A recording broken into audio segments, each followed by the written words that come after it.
야, 박하사, 억울해? 억울하면 가서 아빠한테 이리던가. 대대장은 압수했던 그녀의 휴대폰을 책상 위로 툭 던지며 비릿한 웃음을 흘립니다. 방금 전 병사들의 가혹 행위가 담긴 유일한 증거 영상을 제 손으로 삭제한 직후였죠. 감히 대대장인 나한테 덤벼? 너 같은 하사, 나부랭이 하나 매장하는 건 일도 아니야. 썩 꺼져. 모멸감에 입술을 깨문 박소연 하사. 그녀는 떨리는 손으로 휴대폰을 집어듭니다. 그리고 대대장이 보는 앞에서 누군가에게 전화를 겁니다. 대대장은 코웃음을 쳤습니다. 고작 여군 하사의 아버지가 와봤자 뭘 어쩌겠냐는 듯이요. 하지만 그로부터 딱 30분 뒤 평화롭던 부대에 비상 사이렌이 울려 퍼지고 위병소 차단기가 박살날 듯 열리며 검은 세단 행렬이 연병장으로 들이닥칩니다. 사색이 되어 뛰쳐나온 대대장 눈앞에 펄럭이는 깃발 하나. 그곳엔 선명한 별들이 박혀 있었는데요. 과연 대대장은 누구의 버튼을 누른 걸까요? 여러분, 오늘도 짜릿한 시간 보내고 계신가요? 오늘의 이야기도 재미있게 시청하시고 뒷내용이 궁금하시다면 구독과 좋아요 부탁드리겠습니다. 그럼 이야기 시작하겠습니다. 11월의 차가운 바람이 제17경 비보병여단 위병소를 스산하게 훑고 지나갔다. 두꺼운 외투를 입은 위병들이 입김을 내뿜으며 근무를 서고 있었다. 그들 앞으로 더블백을 맨 작은 체구의 여군 하나가 걸어오고 있었다. 갓 임관한 박소연 하사였다. 충성. 용무 확인하겠습니다. 위병소 근무자가 건조하게 물었다. 소연은 바짝 굳은 얼굴로 대답했다. 충성, 금일부로 전입 온 하사 박소연입니다. 위병은 흘깃 소연을 쳐다보곤 무전기에 대고 무어라 중얼거렸다. 철문이 무겁게 열렸다. 행정반은 본청 2층입니다. 감사합니다. 소연은 짧게 답하고 부대 안으로 들어섰다. 잿빛 건물들이 그녀를 압도하듯 서 있었다. 이곳이 앞으로 그녀가 근무할 곳이었다. 설렘보다는 알 수 없는 긴장감이 등줄기를 타고 흘렀다. 대대장실 문을 두드렸다. 들어와. 기름진 목소리가 들려왔다. 문을 열고 들어가자 가죽 소파에 비스듬히 앉은 최형석 중령이 보였다. 소연은 절도 있게 거수 경례를 올렸다. 충성. 하사 박소연 금일부로 대대 전입을 명받았습니다. 이에 신고합니다. 충성. 최 중령은 소연을 위아래로 훑어보았다. 그의 눈빛은 군인을 보는 눈이라기보다 물건을 감정하는 눈에 가까웠다. 그래. 앉아. 최 중령이 턱으로 앞자리를 가리켰다. 소연은 각 잡힌 자세로 앉았다. 여군이 온다는 소리는 들었는데 생각보다 더 앳되네. 뭐 여군이라고 봐주는 거 없는 거 알지? 여긴 전방이나 다름없어. 사고 치지 말고 시키는 거나 잘해. 괜히 나댄다고 설치다가 분위기 흐리지 말고. 명심하겠습니다. 행정보급관한테 인계받고. 나가봐. 최 중령은 귀찮다는 듯 손을 휘저었다. 소연은 다시 한번 경례를 하고 쫓겨나듯 대대장실을 나왔다. 복도 끝에서 김철수 상사가 팔짱을 낀 채 그녀를 기다리고 있었다. 상사의 계급장이 닳고 달아번들거렸다. 박소연 하사? 예, 그렇습니다. 목소리 좀 낮춰. 여긴 군대지 시장 바닥 아니야. 따라와. 김 상사는 소연을 행정반 구석 자리로 안내했다. 먼지가 뽀얗게 앉은 책상이었다. 여기가 내 자리야. 대충 짐 풀고 저기 쌓인 서류나 좀 분류해. 여군이랍시고 꿀 빨 생각은 꿈에도 하지 마라. 내 눈에 흙이 들어가도 꼴값 떠는 건 못 보니까. 알겠습니다. 소연은 입술을 깨물었다. 시작부터 만만치 않았다. 하지만 그녀는 다짐했다. 아버지의 이름에 먹칠하지 않겠노라고. 일주일이 지났다. 부대 생활은 숨막힐 듯 돌아갔다. 김철수 상사는 사사건건 소연을 트집 잡았고 최영석 중령은 커피 심부름 같은 잡일만 시켰다. 하지만 소연을 가장 힘들게 하는 건 부대 내에 흐르는 음습한 공기였다. 병사들은 간부들의 눈치를 살피며 주눅이 들어 있었고 특히 한정우 일병의 얼굴은 언제나 멍투성이었다. 소연이 말을 걸라치면 화들짝 놀라며 자리를 피하곤 했다. 어느 날 늦은 밤 당직 근무를 서던 소연은 순찰을 돌기 위해 손전등을 들고 막사를 나섰다. 찬 바람이 매서웠다. 보급 창고 쪽을 지나는데 둔탁한 소리가 들렸다. 퍽, 퍽, 죄송합니다. 사람의 신음이었다. 소연은 발소리를 죽이고 창고 뒤편으로 다가갔다. 틈새로 불빛이 새어나오고 있었다. 조심스럽게 안을 들여다본 소연은 경악을 금치 못했다.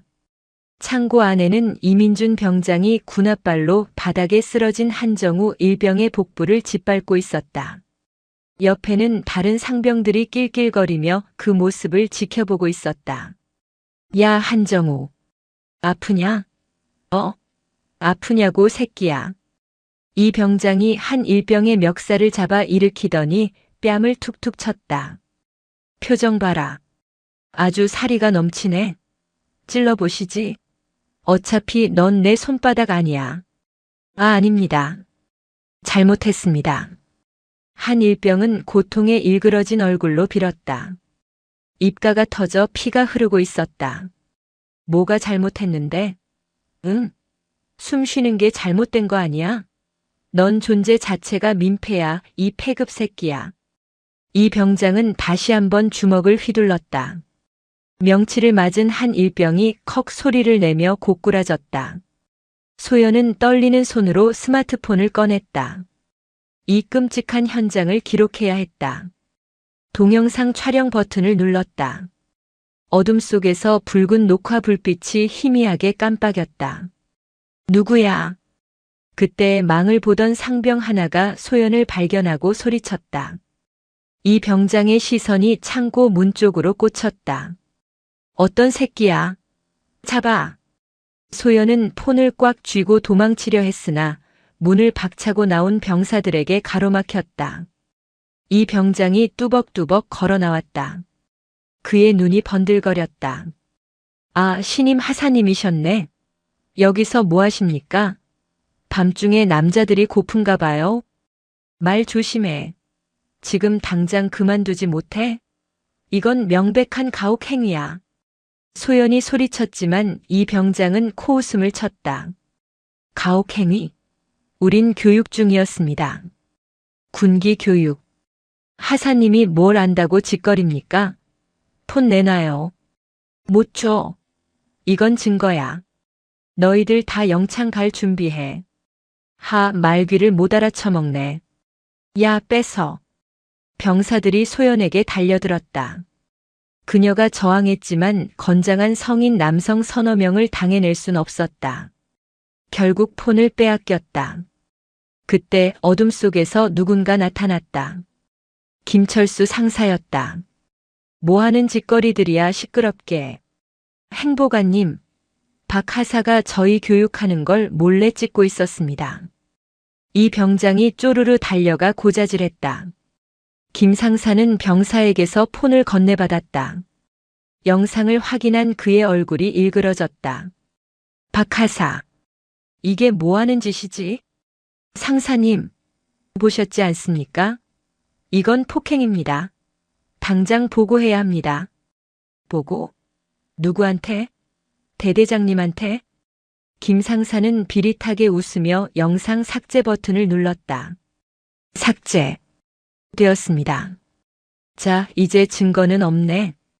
뭐 하시는 겁니까? 박 하사. 군대 짬밥 헛먹은 거 아니면 눈치 좀 챙겨. 애들 교육 좀 시키는 거 가지고 유난 떨지 말고. 한 번만 더 이런 짓 하다 걸리면 그땐 옷 벗을 각오해라. 김 상사는 폰을 소연의 가슴팍에 툭 던지고는 병사들을 데리고 사라졌다. 바닥에 내동댕이 쳐진 한 일병만이 고통스럽게 신음하고 있었다. 소연은 주먹을 꽉 쥐었다. 손톱이 살을 파고들었다. 다음 날 아침 소연은 뜬 눈으로 밤을 지새우고 대대장실로 향했다. 김 상사 선에서 해결될 문제가 아니었다. 지휘관인 대대장에게 직접 보고해야 했다. 충성. 드릴 말씀이 있어 왔습니다. 최형석 중령은 조간신문을 보고 있었다. 뭔데? 아침부터 인상 쓰고. 어젯밤 보급 창고에서 발생한 구타 사건에 대해 보고드리겠습니다. 이민준 병장이 한정우 일병을 무차별 폭행했고 김철수 상사가 이를 묵인하고 증거를 인멸했습니다.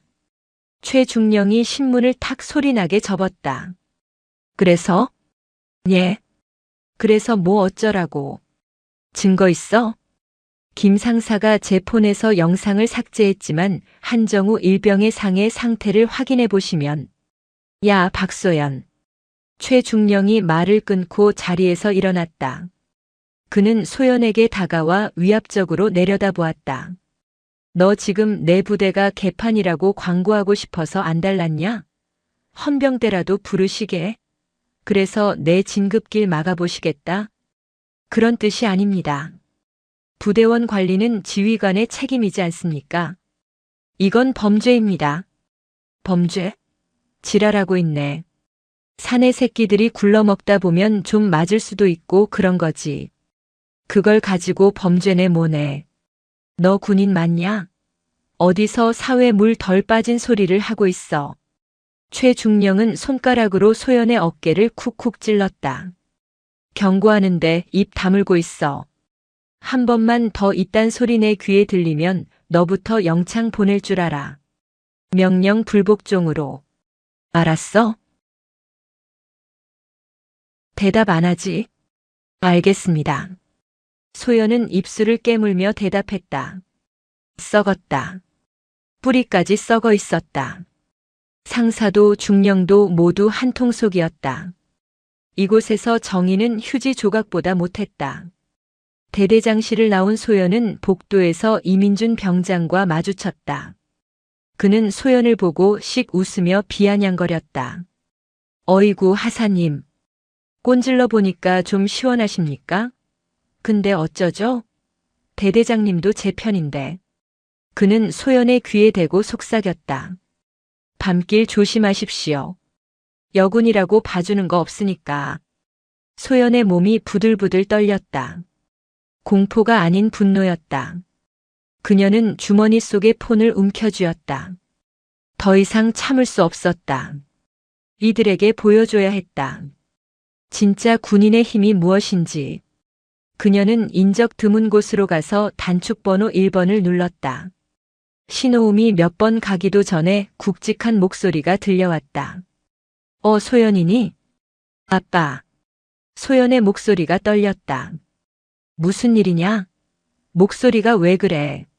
아빠. 아니, 헌병 실장님. 수화기 너머에서 침묵이 흘렀다. 박태진 중장은 딸이 자신을 직함으로 부를 때가 언제인지 알고 있었다. 그래. 말해라. 제17경 비보병여단 3대대. 이곳은 군대가 아닙니다. 범죄 소굴입니다. 소연은 어젯밤 있었던 일과 방금 대대장실에서 겪은 일을 빠짐없이 보고했다. 김 상사의 증거인멸, 최 중령의 협박, 그리고 병사들의 조직적인 가혹 행위까지. 이야기를 다 들은 박태진 중장의 목소리는 차갑게 가라앉아 있었다. 증거는 인멸됐다고 했지? 네. 하지만 제가 증인입니다. 그리고 피해자가 있습니다. 알았다. 지금 즉시 움직이지 마라. 섣불리 움직였다간 내가 다칠 수 있어. 내 지시가 있을 때까지 대기해. 언제 오십니까? 지금 출발한다. 전화가 끊겼다. 소연은 하늘을 올려다보았다. 잿빛 구름 사이로 한 줄기 빛이 내리쬐고 있었다. 박소연 하사가 전화를 끊고 행정반으로 복귀했을 때 사무실의 공기는 무거웠다. 김철수 상사가 다리를 꼬고 앉아 이쑤시개로 이를 쑤시며 그녀를 곁눈질했다. 박 하사. 어디 갔다 와? 화장실 갔다가 변기라도 뚫고 왔나? 함흥차사네.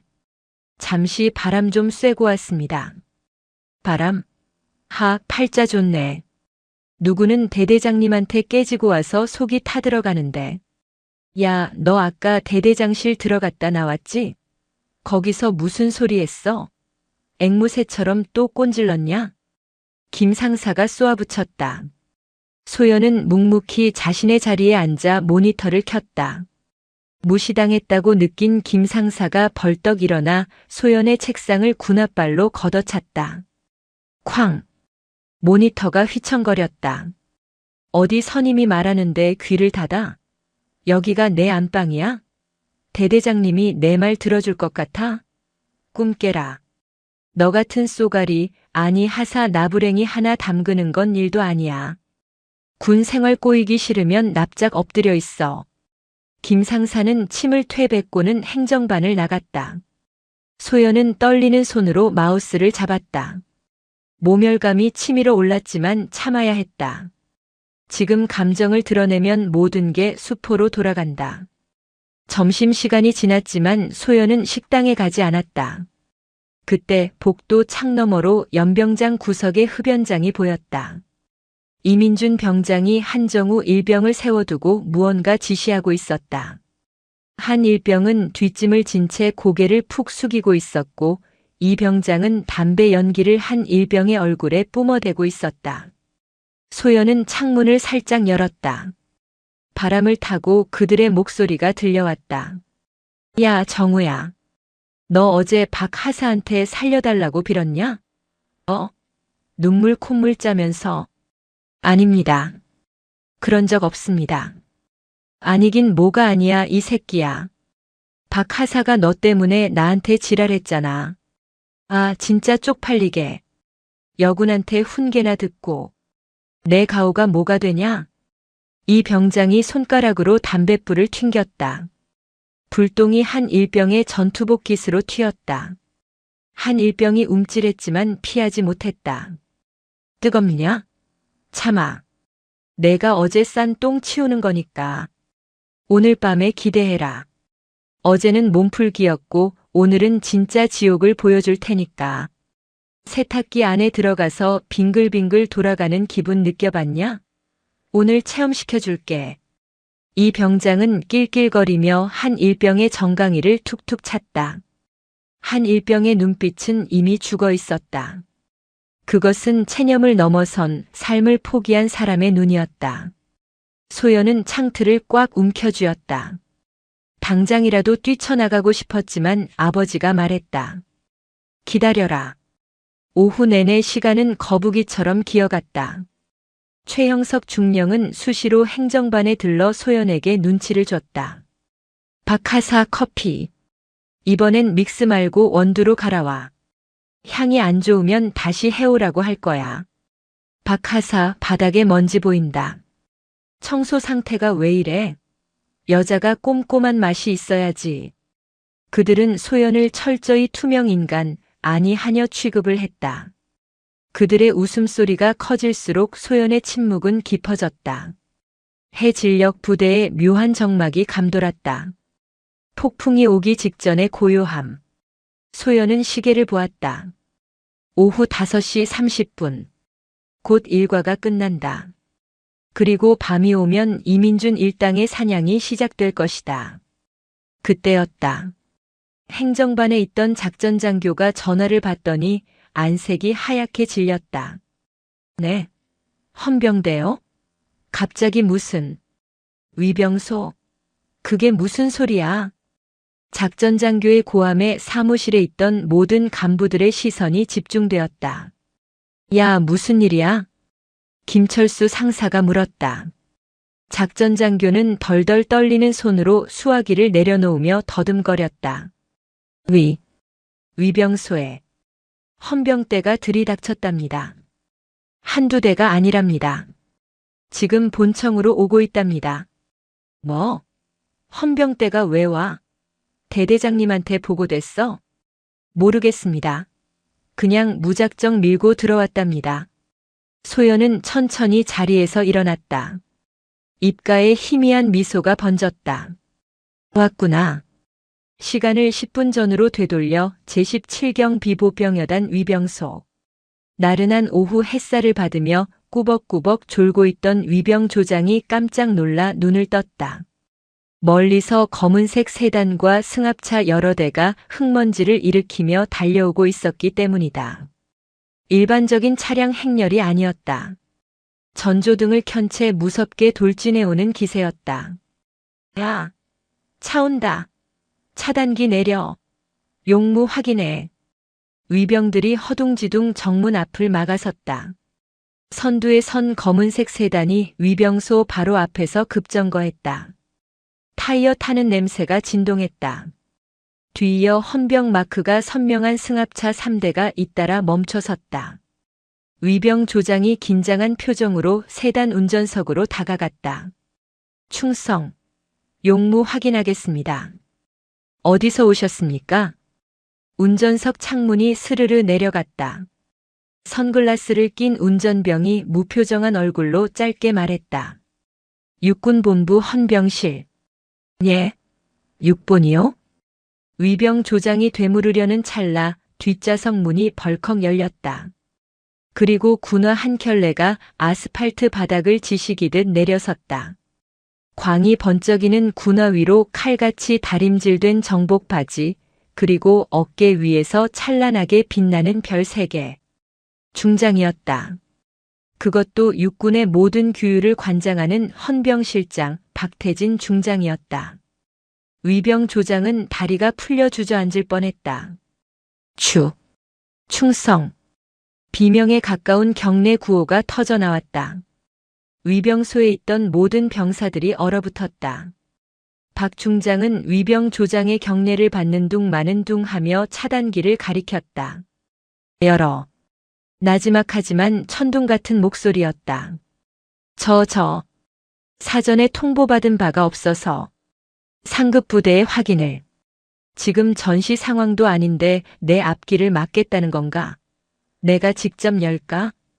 박 중장의 눈빛이 번뜩였다. 그 눈빛에 압도된 위병 조장은 급히 무전기를 들고 소리쳤다. 개방. 정문 개방. 빨리 열어. 차단기가 올라가자마자 승합차 문들이 열리며 무장한 헌병들이 쏟아져 나왔다. 검은색 헬멧에 헌병 완장을 찬 그들은 순식간에 위병소를 장악했다. 위병소 근무자 전원 현 위치 대기. 외부와의 통신 차단한다. 전화기 내려놔. 헌병 대위가 위병소 안으로 들어가 상황판을 장악했다. 박 중장은 다시 차에 타지 않고 그대로 본청을 향해 걸어가기 시작했다. 그의 뒤로 10수명의 헌병들이 대형을 갖춰 따랐다. 부대 연병장에서 체력 단련을 하던 병사들이 그 기이한 행렬을 멍하니 쳐다보았다. 누구도 입을 번긋하지 못했다. 공기마저 얼어붙은 듯한 위압감. 그것은 단순한 계급의 차이가 아니었다. 분노한 아비이자 정의를 집행하러 온 심판관의 기세였다. 본청 현관 앞 소식을 듣고 뛰쳐나온 당직 사령이 사색이 되어 달려왔다. 충성. 당직 사령 대위 김. 박 중장은 그를 스쳐 지나갔다. 눈길조차 주지 않았다. 대대장실 어디야? 그의 목소리가 복도를 울렸다. 대대장실 문이 굉음과 함께 박살날 듯 열렸다. 누구야? 노크도 오브. 소파에 누워 골프 채널을 보고 있던 최영석 중령이 벌떡 일어나며 소리쳤다. 하지만 문 앞에 서 있는 인물을 확인한 순간 그의 입이 떡 벌어졌다. 심장이 덜컥 내려앉았다. 최 중령은 신발도 제대로 신지 못한 채 허둥지둥 달려 나와 경례를 했다. 충성. 육군본부 헌병실장님께서 여긴 어쩐 일로? 박태진 중장은 천천히 대대장실 안으로 들어왔다. 그는 장갑 낀 손으로 최 중령의 책상을 쓱 훑었다. 먼지 하나 없는 깨끗한 책상. 하지만 그 위엔 결제 서류 대신 골프 잡지와 담배 한 갑이 놓여 있었다. 부대 잘 돌아가는군. 대대장이 일과 시간에 골프 잡지나 보고 있고. 아닙니다. 잠시 휴식 시간에. 휴식? 내 딸이, 아니 내 부하가 이곳이 지옥 같다고 보고했을 때도 자네는 휴식 중이었나? 최중령의 눈동자가 흔들렸다. 내 딸이라는 단어가 뇌리에 꽂혔다. 딸이라니요? 그게 무슨? 박소연 하사. 내 딸이다. 최중령의 얼굴에서 핏기가 완전히 사라졌다. 그는 비틀거리며 책상을 짚었다. 머릿속이 새하얘졌다. 박 하사가 그 꼬맹이 여군이 쓰리스타의 딸. 이건 오해입니다. 저는 정말 몰랐습니다. 박 하사가 적응을 잘 못해서 제가 훈육 차원에서. 입 닥쳐. 박 중장의 호통에 유리창이 떨렸다. 훈육? 가혹 행위를 묵인하고 신고한 부하를 협박하고 증거를 인멸하는 게 자네 부대의 훈육인가? 자네는 군복을 입을 자격이 없어. 깡패 두목만도 못한 놈. 박 중장이 손짓하자 뒤에 서 있던 헌병들이 최중령에게 다가갔다. 최형석 중령. 직무유기, 직권남용, 특수협박 및 가혹행위 방조 혐의로 긴급 체포한다. 장군님, 제발 한 번만. 헌병대. 이거 나 대대장이야. 최중령이 발버둥 쳤지만 건장한 헌병들에게 제압당해 양팔이 꺾인 채 수갑이 채워졌다. 그 시각 행정반. 김철수 상사는 창문 밖으로 헌병들이 깔린 것을 보고 뒷문으로 도망치려 했다. 하지만 문을 여는 순간 헌병 2명이 그의 앞을 막아섰다. 김철수 상사입니까? 아닌데? 나 아니야. 나 옆 중대 행보관이야. 신원 확인했습니다. 연행해. 이거 안 나? 내가 누군지 알아? 나 20년 복무했어. 영장 가져와. 김 상사가 악을 썼지만 헌병들은 가차없이 그를 바닥에 내리누르고 수갑을 채웠다. 행정반에 있던 다른 간부들은 구석에 몰려 벌벌 떨고 있었다. 소연은 그 혼란스러운 광경을 차분하게 지켜보고 있었다. 김 상사가 끌려나가며 소연을 노려보았다. 너, 내가 다 꾸민 짓이지? 이 독사 같은 년. 소연은 김 상사 앞으로 다가갔다. 그리고 나지막하게 하지만 또렷하게 말했다. 독사는 제가 아니라 상사님입니다. 부하들의 고혈을 빨아먹는 독사. 이제 그 이빨 다 뽑힐 겁니다. 에이. 김 상사는 헌병들에게 질질 끌려나갔다. 한편 생활관. 이민준 병장은 침상에 누워있다가 갑자기 들이닥친 헌병들을 보고 기겁을 했다. 제1생활관 이민준 병장. 기상. 뭐야? 왜 이래? 특수폭행 및 가혹행위 혐의로 체포한다. 증거 있어? 증거 있냐고. 박 하사 폰에 있는 거 다 지웠어. 니들이 뭔데 날 잡아가. 이 병장이 소리를 지르며 반항하려 하자 헌병이 곤봉으로 그의 허벅지를 가격했다. 이 병장이 꼬꾸라졌다. 증거. 피해자 진술과 내 공범들의 자백이면 충분해. 그리고 삭제된 데이터. 디지털 포렌식으로 복구하는데 10분도 안 걸린다. 멍청한 놈. 헌병은 이민준의 팔을 뒤로 꺾어 수갑을 채웠다. 생활관 구석에서 떨고 있던 한정우 일병이 그 모습을 믿기지 않는다는 표정으로 바라보고 있었다. 복도로 끌려나온 이민준, 김철수, 최형석. 부대의 왕으로 군림했던 그들이 줄줄이 굴비 엮이듯 끌려가는 모습은 장관이었다. 박태진 중장은 복도 한가운데 서서 그들을 내려다보았다. 그리고 그 옆에 박소연 하사가 섰다. 소연아. 예, 헌병실장님. 내가 지키려던 군인의 명예, 이제야 바로 서는 것 같구나. 박 중장의 눈가가 아주 잠시 부드러워졌다. 소연은 눈물을 꾹 참으며 우렁차게 대답했다. 감사합니다. 하지만 끝이 아니었다. 아직 청소해야 할 쓰레기들이 남아 있었다. 박 중장은 싸늘한 눈으로 남은 간부들을 훑어보았다. 이 부대 오늘부로 작전 활동 중지다. 전 부대원 대상으로 전수조사 실시한다. 쥐새끼 한 마리까지 다 털어. 제17경 비보병여단 3대대의 몰락, 아니 정화가 시작되는 순간이었다. 수도방위 사령부 헌병단 조사실. 사방이 회색 방음벽으로 둘러싸인 이곳은 공기조차 무거웠다. 책상 하나와 의자 2개, 그리고 천장에 달린 CCTV가 전부였다. 조사실 1번 방. 최영석 중령이 수갑을 찬 채 앉아 있었다. 그의 어깨에 달려있던 무궁화 2개는 떼어지고 없었다. 초라한 죄수복 차림이었다. 물 좀 줘. 최 전 중령이 갈라진 목소리로 말했다. 맞은편에 앉은 군 수사관은 무표정하게 서류를 넘길 뿐이었다. 최영석 씨, 당신은 이제 지휘관이 아닙니다. 피의자 신분입니다. 묻는 말에나 대답하십시오. 야, 이 새끼야. 내가 누군지 알아? 육사 선배들한테 전화 한 통이면 너 같은 건 아직도 상황 파악이 안 됩니까? 수사관이 리모컨을 눌러 벽면에 모니터를 켰다. 화면에는 디지털 포렌식으로 복구된 영상이 재생되고 있었다. 박소연 하사의 폰에서 삭제되었던 그 영상이었다. 이민준 병장이 한정우 일병을 구타하는 장면, 그리고 김철수 상사가 나타나 영상을 지우며 협박하는 장면까지 고화질로 복원되어 있었다. 이 영상, 당신이 김철수 상사에게 보고받고도 덮으라고 지시한 녹취록도 확보했습니다. 김철수 상사가 살기 위해 휴대폰 통화 자동 녹음 파일을 제출했거든요. 뭐? 그 배신자 새끼가. 최 전 중령의 얼굴이 흑빛으로 변했다. 직무유기, 뇌물수수 혐의도 추가되었습니다. 회식비 명목으로 부사관들에게 상납받은 돈, 그리고 부식비 횡령한 내역까지. 통장 내역 다 털었습니다.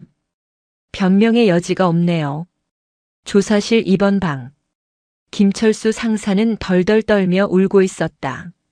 수사관님, 저는 시키는 대로 했을 뿐입니다. 대대장님이 덮으라고 해서. 저는 가장입니다. 애가 둘이에요. 제발 선처 좀 부탁드립니다. 가장?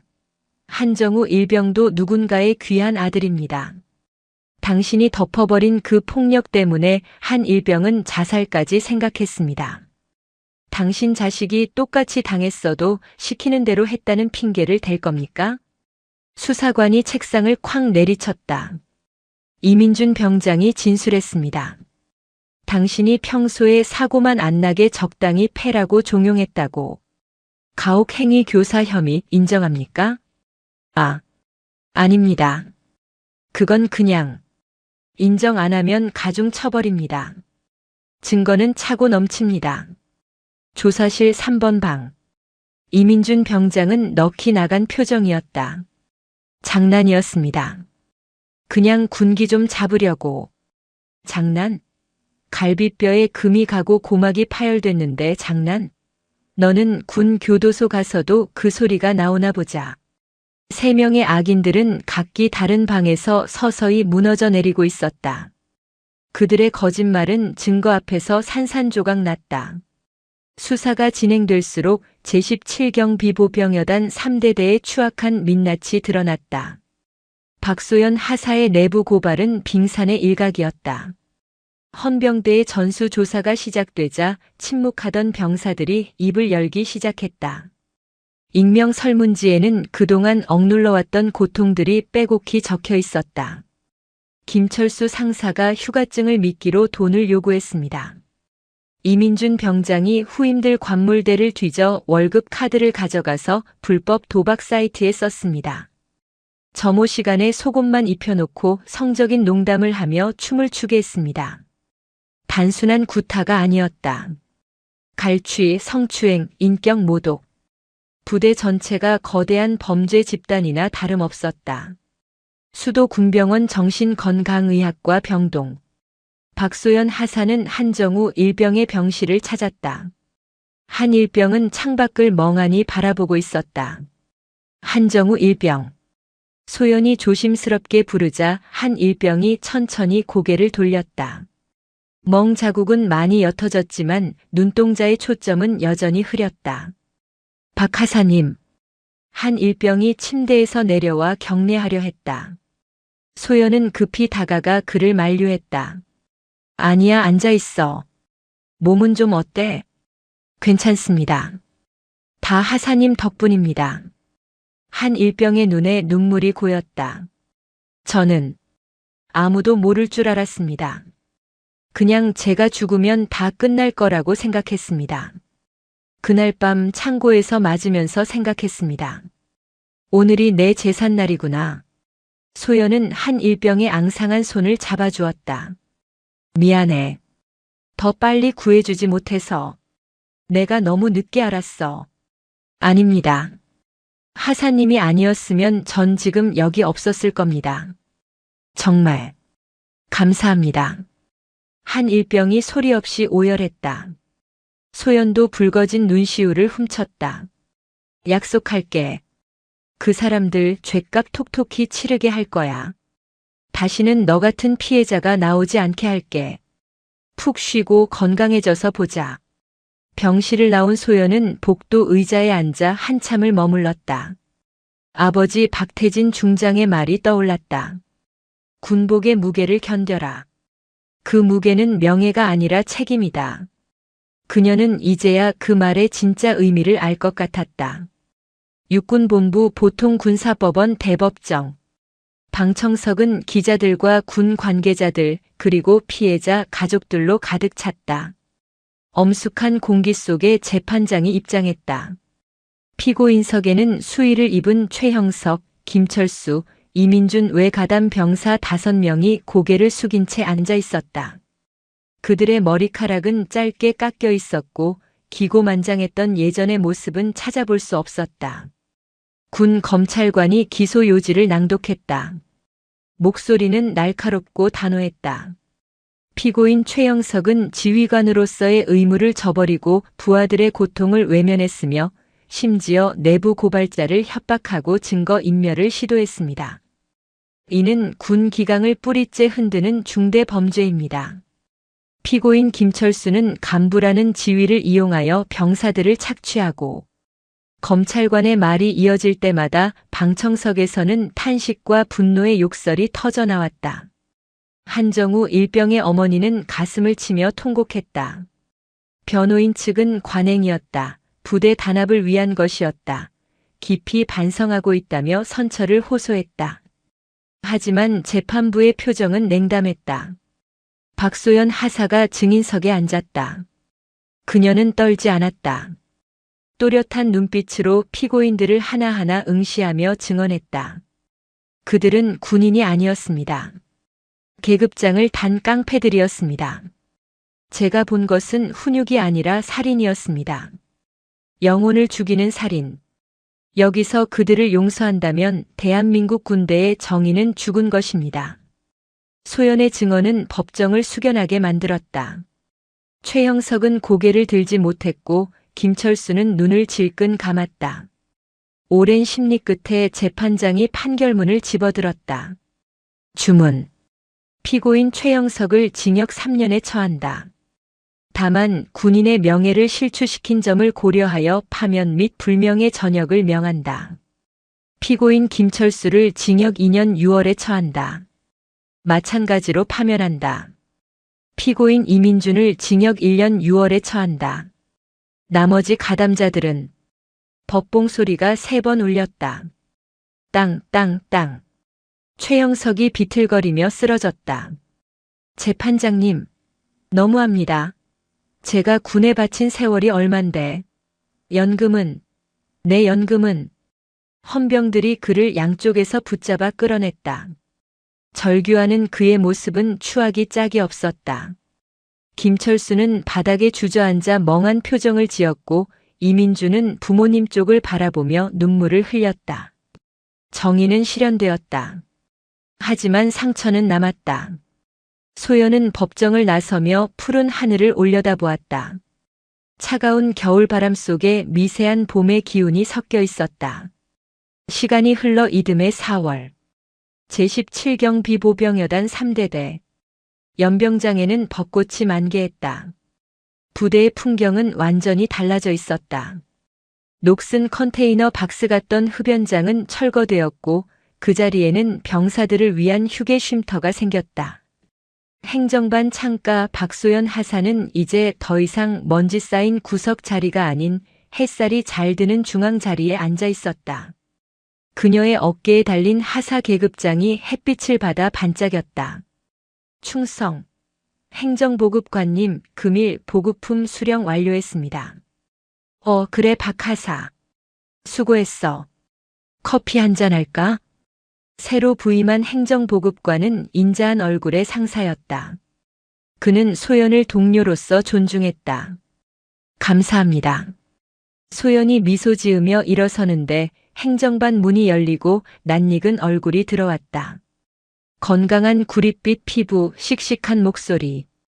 한정우 상병이었다. 충성.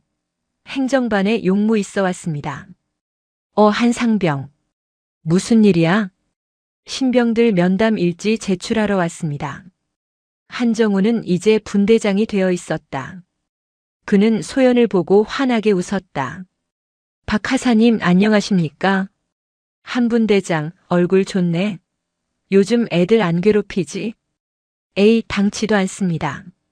제가 겪은 지옥을 후임들한테 물려줄 순 없지 않습니까? 저희 분대는 웃음꽃이 핍니다. 그래 그래야지. 한정우의 밝은 모습에서 지난날의 그늘은 찾아볼 수 없었다. 그는 진정한 군인으로 성장하고 있었다. 그때 대대장실 문이 열리고 김영수 대령이 나왔다. 사건 이후 부대 개혁을 위해 특임된 엘리트 지휘관이었다. 박 하사 잠깐 나 좀 보지. 예, 알겠습니다. 소연이 대대장실로 따라 들어갔다. 김 대령은 책상 위에 놓인 서류를 건넸다. 다음 주에 신임 여군 하사가 우리 대대로 온다. 최지은 하사라고. 아, 그렇습니까? 자네가 멘토를 맡아줬으면 해. 자네만큼 강단 있고 올바른 군인이 지도해준다면 그 친구도 좋은 간부가 될 수 있을 거야. 소연은 서류 속 앳된 얼굴의 사진을 내려다보았다. 6개월 전 두려움과 설렘을 안고 위병소를 통과하던 자신의 모습이 겹쳐 보였다. 자신 있나? 김 대령이 물었다. 소연은 가슴을 펴고 차렷 자세를 취했다. 예, 자신 있습니다. 제 후임은 제가 겪었던 외로움을 겪지 않게 하겠습니다. 훌륭한 군인으로 만들겠습니다. 좋아, 믿음직스럽군, 나가봐. 충성. 대대장실을 나온 소연은 창밖을 바라보았다. 연병장에서 병사들이 축구를 하며 뛰어놀고 있었다. 그들의 함성 소리가 생기 넘치게 울려 퍼졌다. 소연은 주머니에서 스마트폰을 꺼냈다. 배경 화면에는 아버지 박태진 중장과 함께 찍은 사진이 있었다. 그녀는 마음속으로 속삭였다. 아빠, 저 해냈어요. 그리고 앞으로도 지킬 거예요. 이 평범하지만 소중한 일상을. 위병소 쪽에서 더블백을 맨 신임 하사가 두리번거리며 걸어오는 모습이 보였다. 소연은 모자를 고쳐 쓰고 복도로 나갔다. 그녀의 발걸음 소리가 경쾌하게 울렸다. 아, 진짜 시끄럽네, 스님. 여기가 어딘 줄 알고 애를 업고 와서 소란이세요. 당장 안 나가요? 한낱 상병의 입에서 나온 이 잔인한 말이 몇 분 뒤 대한민국 군대의 전설로 불리는 포스타 사령관의 군합발을 자신의 앞에 꿀리는 방아쇠가 될 줄은 그는 꿈에도 몰랐습니다. 여러분, 오늘도 편안한 시간 보내고 계신가요? 여러분의 일상을 댓글로 공유해 주시면서 시청 후 잊지 마시고 구독과 좋아요 한 번씩 꼭 눌러주시면 감사하겠습니다. 봄꽃이 만개한 어느 오후. 서울 변두리의 낡은 다세대 주택 2층, 작은 방 안에서 혜민 스님은 염주를 굴리며 조용히 좌선에 잠겨 있었다. 온갖 풍파를 겪었다고 생각했지만 이날만큼은 정말 예상치 못한 일이 벌어질 줄은 꿈에도 몰랐다. 똑똑 현관문을 두드리는 소리가 들렸다. 스님은 천천히 일어나 문고리를 잡았다.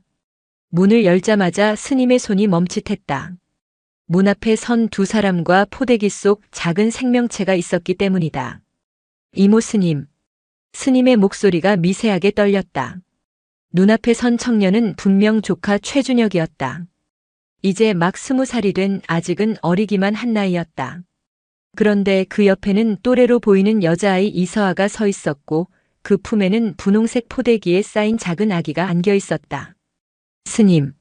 준혁이 입을 열었지만 그 뒤는 이어지지 않았다. 고개를 푹 숙인 채 현관 앞에 그대로 굳어버렸다. 옆에 선 서아도 불안한 눈빛으로 바닥만 바라보고 있었다. 그 순간 포대기 속에서 작고 가느다란 울음소리가 새어나왔다. 응애 응애. 스님의 시선이 포대기로 향했다. 핏기 없는 얼굴로 서아를 바라보다가 다시 준혁에게로 시선을 옮겼다. 스님의 입술이 파르르 떨렸다. 준혁아, 이 아가씨는 누구고 저 아기는 또 뭐냐? 목소리가 갈라졌다. 이미 알 것 같았지만 인정하고 싶지 않았던 것이다. 아니길 바라는 마음으로 물었지만 준혁의 대답은 스님의 가슴을 무너뜨리기에 충분했다. 스님, 제 여자친구 이서아예요. 그리고 이 아이는 제 딸 최수아입니다. 스님이 들고 있던 염주가 바닥에 떨어졌다. 딸그락 작은 소리였지만 그 순간만큼은 천둥 소리처럼 크게 들렸다. 스님은 한 걸음 뒤로 물러나며 벽을 짚었다. 뭐라고? 죄송해요, 스님. 같이 살게 해주세요. 준혁이 무릎을 꿇었다. 다세대 주택복도 바닥에 20살 조카가 스님 앞에 무릎을 꿇은 것이다. 서아도 따라서 고개를 숙였다. 두 청춘이 어른 앞에 무릎 꿇은 모습은 계단을 내려오던 이웃이 놀란 표정으로 쳐다볼 정도였다. 스님은 현관문을 붙잡고 서 있었다. 머릿속이 하얘졌다. 조카를 유치원부터 고등학교까지 키우느라 얼마나 고생했는지 아무도 모를 것이다. 준혁의 부모, 즉 스님의 오빠 부부는 준혁이 5살 때 교통사고로 세상을 떠났다. 그때부터 스님은 절을 운영하며 준혁을 친자식처럼 키웠다. 준혁 밥값 벌겠다고 새벽부터 전리를 하고 밤에는 인근 공장에서 자비를 하기도 했다. 그렇게 키운 조카가 이제 제 발로 설 나이가 되었는데 20살의 아이 아빠라니. 이 녀석아. 스님의 목소리가 떨렸다. 분노인지 슬픔인지 허탈함인지 알 수 없는 감정이 뒤섞여 있었다. 스님이 준혁을 어떻게 키웠는데 말끝을 잇지 못했다. 스님의 눈에서 눈물이 주르륵 흘러내렸다. 가난해도 올바르게만 자라줬잖아. 속 한 번 안 썩였잖아. 대학도 못 보내주는 이모 마음이 얼마나 찢어지게 아팠는데 취업해서 스님 힘들게 안 한다더니. 죄송합니다. 미안하다고? 미안하다는 말로 다야? 스님의 목소리가 높아졌다. 참고 참았던 감정이 터져나오기 시작했다. 주먹으로 가슴을 쳤다. 얼마나 답답하고 억울했는지 한숨이 아닌 신음이 새어나왔다. 이런 내가 이제 와서 이게 뭐냐 말끝을 잇지 못했다. 스님의 눈에서 눈물이 주르륵 흘러내렸다. 70평생 웬만한 일엔 눈물 한 방울 안 보이던 스님이었다. 한국 전쟁도 겪고 부모 형제를 먼저 보내고 오빠 부부까지 잃었지만 꿋꿋하게 살아온 여자. 그런 스님이 조카 앞에서 무너지고 있었다. 이제 좀 손 놓을 줄 알았는데. 준혁은 고개를 들지 못했다. 스님의 주름진 손, 거칠게 갈라진 손가락, 굽은 허리 모든 게 자기 때문이라는 걸 알고 있었다. 입술을 깨물며 눈물을 삼켰다. 스님 저도 어쩔 수가 없었어요. 어쩔 수 없었어? 20살이면 다 컸다고 어른 행세하더니 이런 일은 어쩔 수 없었다고. 스님의 목소리엔 칼날이 서 있었다. 하지만 그 칼날 뒤에는 깊은 상처가 숨어 있었죠. 조카가 미워서가 아니었다. 앞날이 걱정돼서 이 아이들이 앞으로 어떻게 살아갈지 막막해서 화가 난 것이었다. 당장 나가. 이 집에서 나가란 말이야. 스님이 소리쳤다.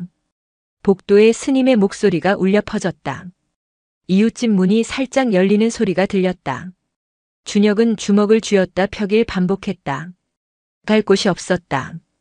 부모도 없고 친척들도 연락이 끊긴 지 오래. 스님 말고는 의지할 곳이 없었다. 스님 제발 며칠만이라도. 바로 그때였다. 포대기 속에서 또다시 울음소리가 터져나왔다. 아까보다 더 크게, 더 애절하게 울어댔다.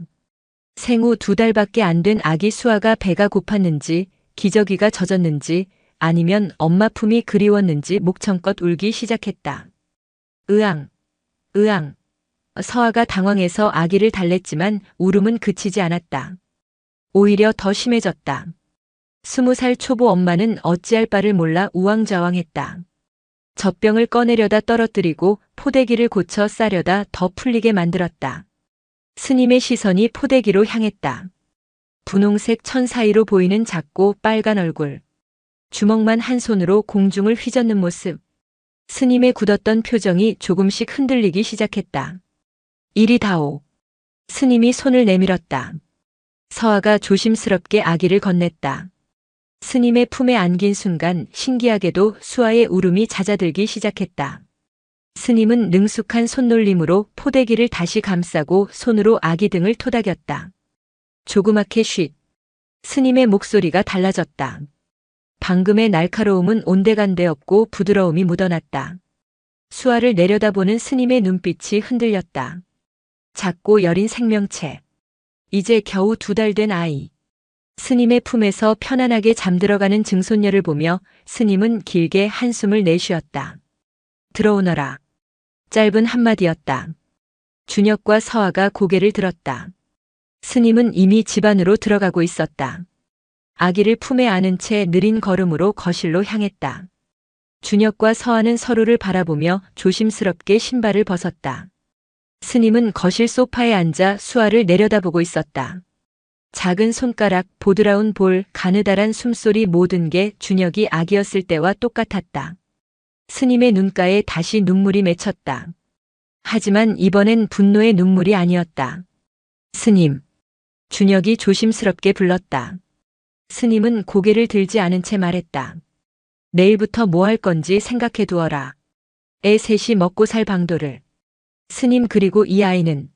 스님이 수아의 볼을 손가락으로 살짝 건드렸다. 아기가 입술을 오물거리며 잠꼬대를 했다. 내 품에 들어온 이상 내가 지킬 것이다. 하지만 너희들도 각오해라. 이 이모가 봐주는 게 아니야. 이 아이 때문이야. 준혁은 고개를 숙였다. 죄책감과 안도감이 동시에 밀려왔다. 서아도 눈물을 훔쳤다. 그렇게 좁은 집에 4식구가 함께 살게 되었다. 스님의 마지막 선택은 분노가 아닌 사랑이었다. 혈육에 대한, 가족에 대한, 그 작은 생명에 대한 사랑이었다. 좁은 집에 4식구가 함께 산다는 건 생각보다 훨씬 힘든 일이었다. 방 2개짜리 다세대 주택, 거실 겸 주방을 합쳐도 15평이 채 되지 않았다. 스님이 쓰던 작은 방엔 준혁과 서아가, 큰 방엔 스님과 아기 수아가 함께 지내게 되었다. 처음 며칠은 그나마 괜찮았다. 서로 눈치를 보며 조심스럽게 지냈으니까. 하지만 일주일이 지나자 현실이 드러나기 시작했다. 기저귀가, 분유가, 그리고 병원비까지 아기 하나를 키우는 데 드는 돈이 이렇게나 많은 줄 아무도 몰랐다. 준혁은 새벽 5시면 일어났다. 스님보다 먼저 일어나 조용히 현관문을 나섰다. 편의점 새벽 아르바이트, 오전엔 건설 현장 일용직, 오후엔 배달 대행. 하루에 3곳을 전전했다.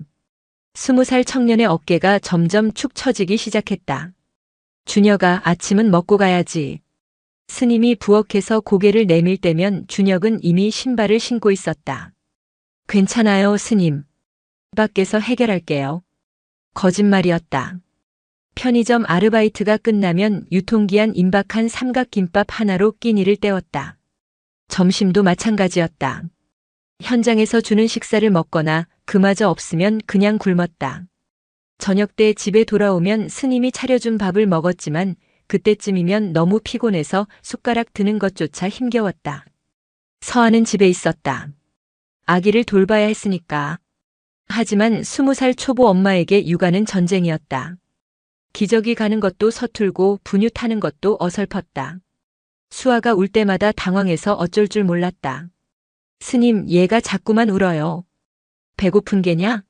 분유 줘보렴. 아까 먹였는데요. 기저귀는 확인해봤어? 서아가 황급히 기저귀를 확인했지만 깨끗했다. 스님이 한숨을 쉬며 아기를 받아 안았다. 스님 품에 안기자 수아는 신기하게도 울음을 그쳤다. 서아의 얼굴이 창백해졌다. 자기 아이인데 자기 품보다 스님 품이 편한 게 서러웠다. 나도 엄마인데. 서아가 작게 중얼거렸지만 아무도 듣지 못했다. 스님은 수아를 재우느라 바빴고 준혁은 밖에서 일하느라 집에 없었으니까. 서아는 그렇게 혼자 방에 앉아 멍하니 벽만 바라봤다. 한 달이 지났다. 통장 잔고는 바닥을 보이기 시작했다. 준혁이 벌어오는 돈으로는 생활비도 빠듯했다. 기저귀 한 팩, 분유 한 통 사는 것도 부담이었다. 스님은 절의 공양주의를 다시 시작했다. 스님, 그러시면 안 돼요. 허리도 안 좋으신데. 괜찮다. 이 정도는 해야지. 스님은 고집을 꺾지 않았다. 70을 바라보는 나이에 뜨거운 물로 설거지를 했다. 허리를 숙이고 서서 하루 4~5시간씩 일했다. 집에 돌아오면 허리를 제대로 펴지도 못했다. 바닥에 앉아 신음을 삼키며 파스를 붙였다. 스님. 서아가 조심스럽게 다가왔다. 스님 등에 파스를 붙여드리려고 했죠. 스님은 손사래를 쳤다. 됐다. 내가 붙일게. 제가 해드릴게요. 제가. 서아의 목소리가 떨렸다. 미안함과 죄책감이 뒤섞인 목소리였다. 스님은 잠시 망설이다 등을 내주었다. 서아의 손이 스님 등에 파스를 붙이는 동안 스님은 눈을 감았다. 며느리도 아니고 딸도 아닌 조카 여자친구의 손길. 복잡한 감정이 밀려왔다. 저녁 식탁은 점점 초라해졌다. 고기 반찬은 구경도 못했다. 김치에 계란 프라이 하나, 된장찌개 한 그릇이 전부였다. 그나마도 준혁은 제대로 먹지 않았다. 스님 몫을 챙기려고 자기 반찬을 밀어주곤 했다. 너나 먹어라. 스님 드세요. 나는 이만하면 배부르다. 거짓말이었다. 스님도 알고 있었다. 하지만 모른 척했다. 서로가 서로를 위해 거짓말을 하고 있었다. 그러던 어느 날이었다. 서아가 핸드폰을 보다가 한숨을 쉬었다. SNS였다. 친구들이 올린 사진들이 화면을 가득 채우고 있었다. 카페에서 찍은 사진, 쇼핑한 옷들, 새로 산 화장품 같은 20살인데 친구들의 삶은 너무 달랐다. 미나는 대학 MT 갔나 보네. 서아가 중얼거렸다. 옆에선 수아가 자고 있었다. 작고 여린 숨소리가 들렸다. 서아는 핸드폰을 내려놓고 아기를 내려다봤다. 사랑스러웠지만 동시에 원망스러웠다. 이 아이만 없었다면 자기도 친구들처럼 살 수 있었을 텐데. 미안해, 수아야. 서아가 작게 속삭였다. 자기도 모르게 눈물이 흘러내렸다. 20살 엄마는 아직 준비가 안 돼 있었다. 아기를 사랑하는 방법도 희생하는 방법도 인내하는 방법도 몰랐다. 그냥 무서웠다. 이렇게 살아야 한다는 게, 평생 이렇게 살아야 한다는 게. 밤이 깊었다. 준혁이 집에 돌아온 건 11시가 넘어서였다. 배달 대행일이 늦게까지 이어졌기 때문이다. 문을 열고 들어서는데 거실이 어두웠다. 스님과 서아 모두 잠든 시간이었다. 준혁은 조용히 신발을 벗었다. 부엌으로 가서 냉장고를 열었다. 밥 한 공기와 반찬이 랩에 쌓여 있었다. 스님이 남겨둔 것이었다. 준혁은 찬밥을 그대로 먹었다. 전자레인지 돌리는 소리에 스님이 깰까봐 그냥 먹었다. 찬밥을 씹으며 준혁은 작은 방을 바라봤다. 문틈으로 서아가 자는 모습이 보였다. 옆엔 수아가 누워 있었다. 준혁의 눈가가 뜨거워졌다. 이 모든 게 자기 책임이었다. 20살의 아빠가 됐고 스님에게 짐이 됐고 서아의 청춘을 빼앗았다. 미안하다. 준혁이 작게 중얼거렸다. 누구에게 하는 말인지 알 수 없었다. 스님에게인지 서아에게인지 수아에게인지 아니면 자기 자신에게 하는 말인지. 그는 조용히 찬밥을 다 먹고 부엌 싱크대에 그릇을 씻었다. 이틀 뒤였다. 우편함에 편지 한 통이 도착했다. 병무청에서 온 것이었다. 준혁은 떨리는 손으로 봉투를 뜯었다. 입대 영장이었다. 준혁의 얼굴이 창백해졌다. 스님. 준혁이 거실로 나왔다. 손에 영장을 든 채 스님 앞에 섰다. 스님은 수아를 안고 있다가 준혁의 표정을 보고 얼어붙었다. 그게 뭐냐? 스님이 떨리는 목소리로 물었다. 준혁은 대답 대신 영장을 내밀었다. 스님이 영장을 받아들고 한참을 들여다봤다. 글자가 제대로 보이지 않았다. 눈앞이 흐려졌기 때문이다. 입대? 입대라니. 스님의 손이 떨렸다. 영장이 바닥에 떨어졌다. 방에서 나온 서아가 그 광경을 보고 얼어붙었다. 세 사람은 말없이 서 있었다. 그리고 수아만 천진하게 웃고 있었다. 이 집에 무슨 일이 벌어지고 있는지 모른 채 바닥에 떨어진 입대 영장을 아무도 줍지 않았다. 마치 그걸 줍는 순간 현실이 되어버린 것 같았기 때문이다. 준혁은 그대로 서 있었고 스님은 수아를 꼭 껴안았다. 서아는 벽에 등을 기댄 채 천천히 주저앉았다. 언제 가야 하느냐? 스님이 겨우 입을 열었다. 목소리가 갈라졌다. 준혁은 고개를 들지 못한 채 대답했다.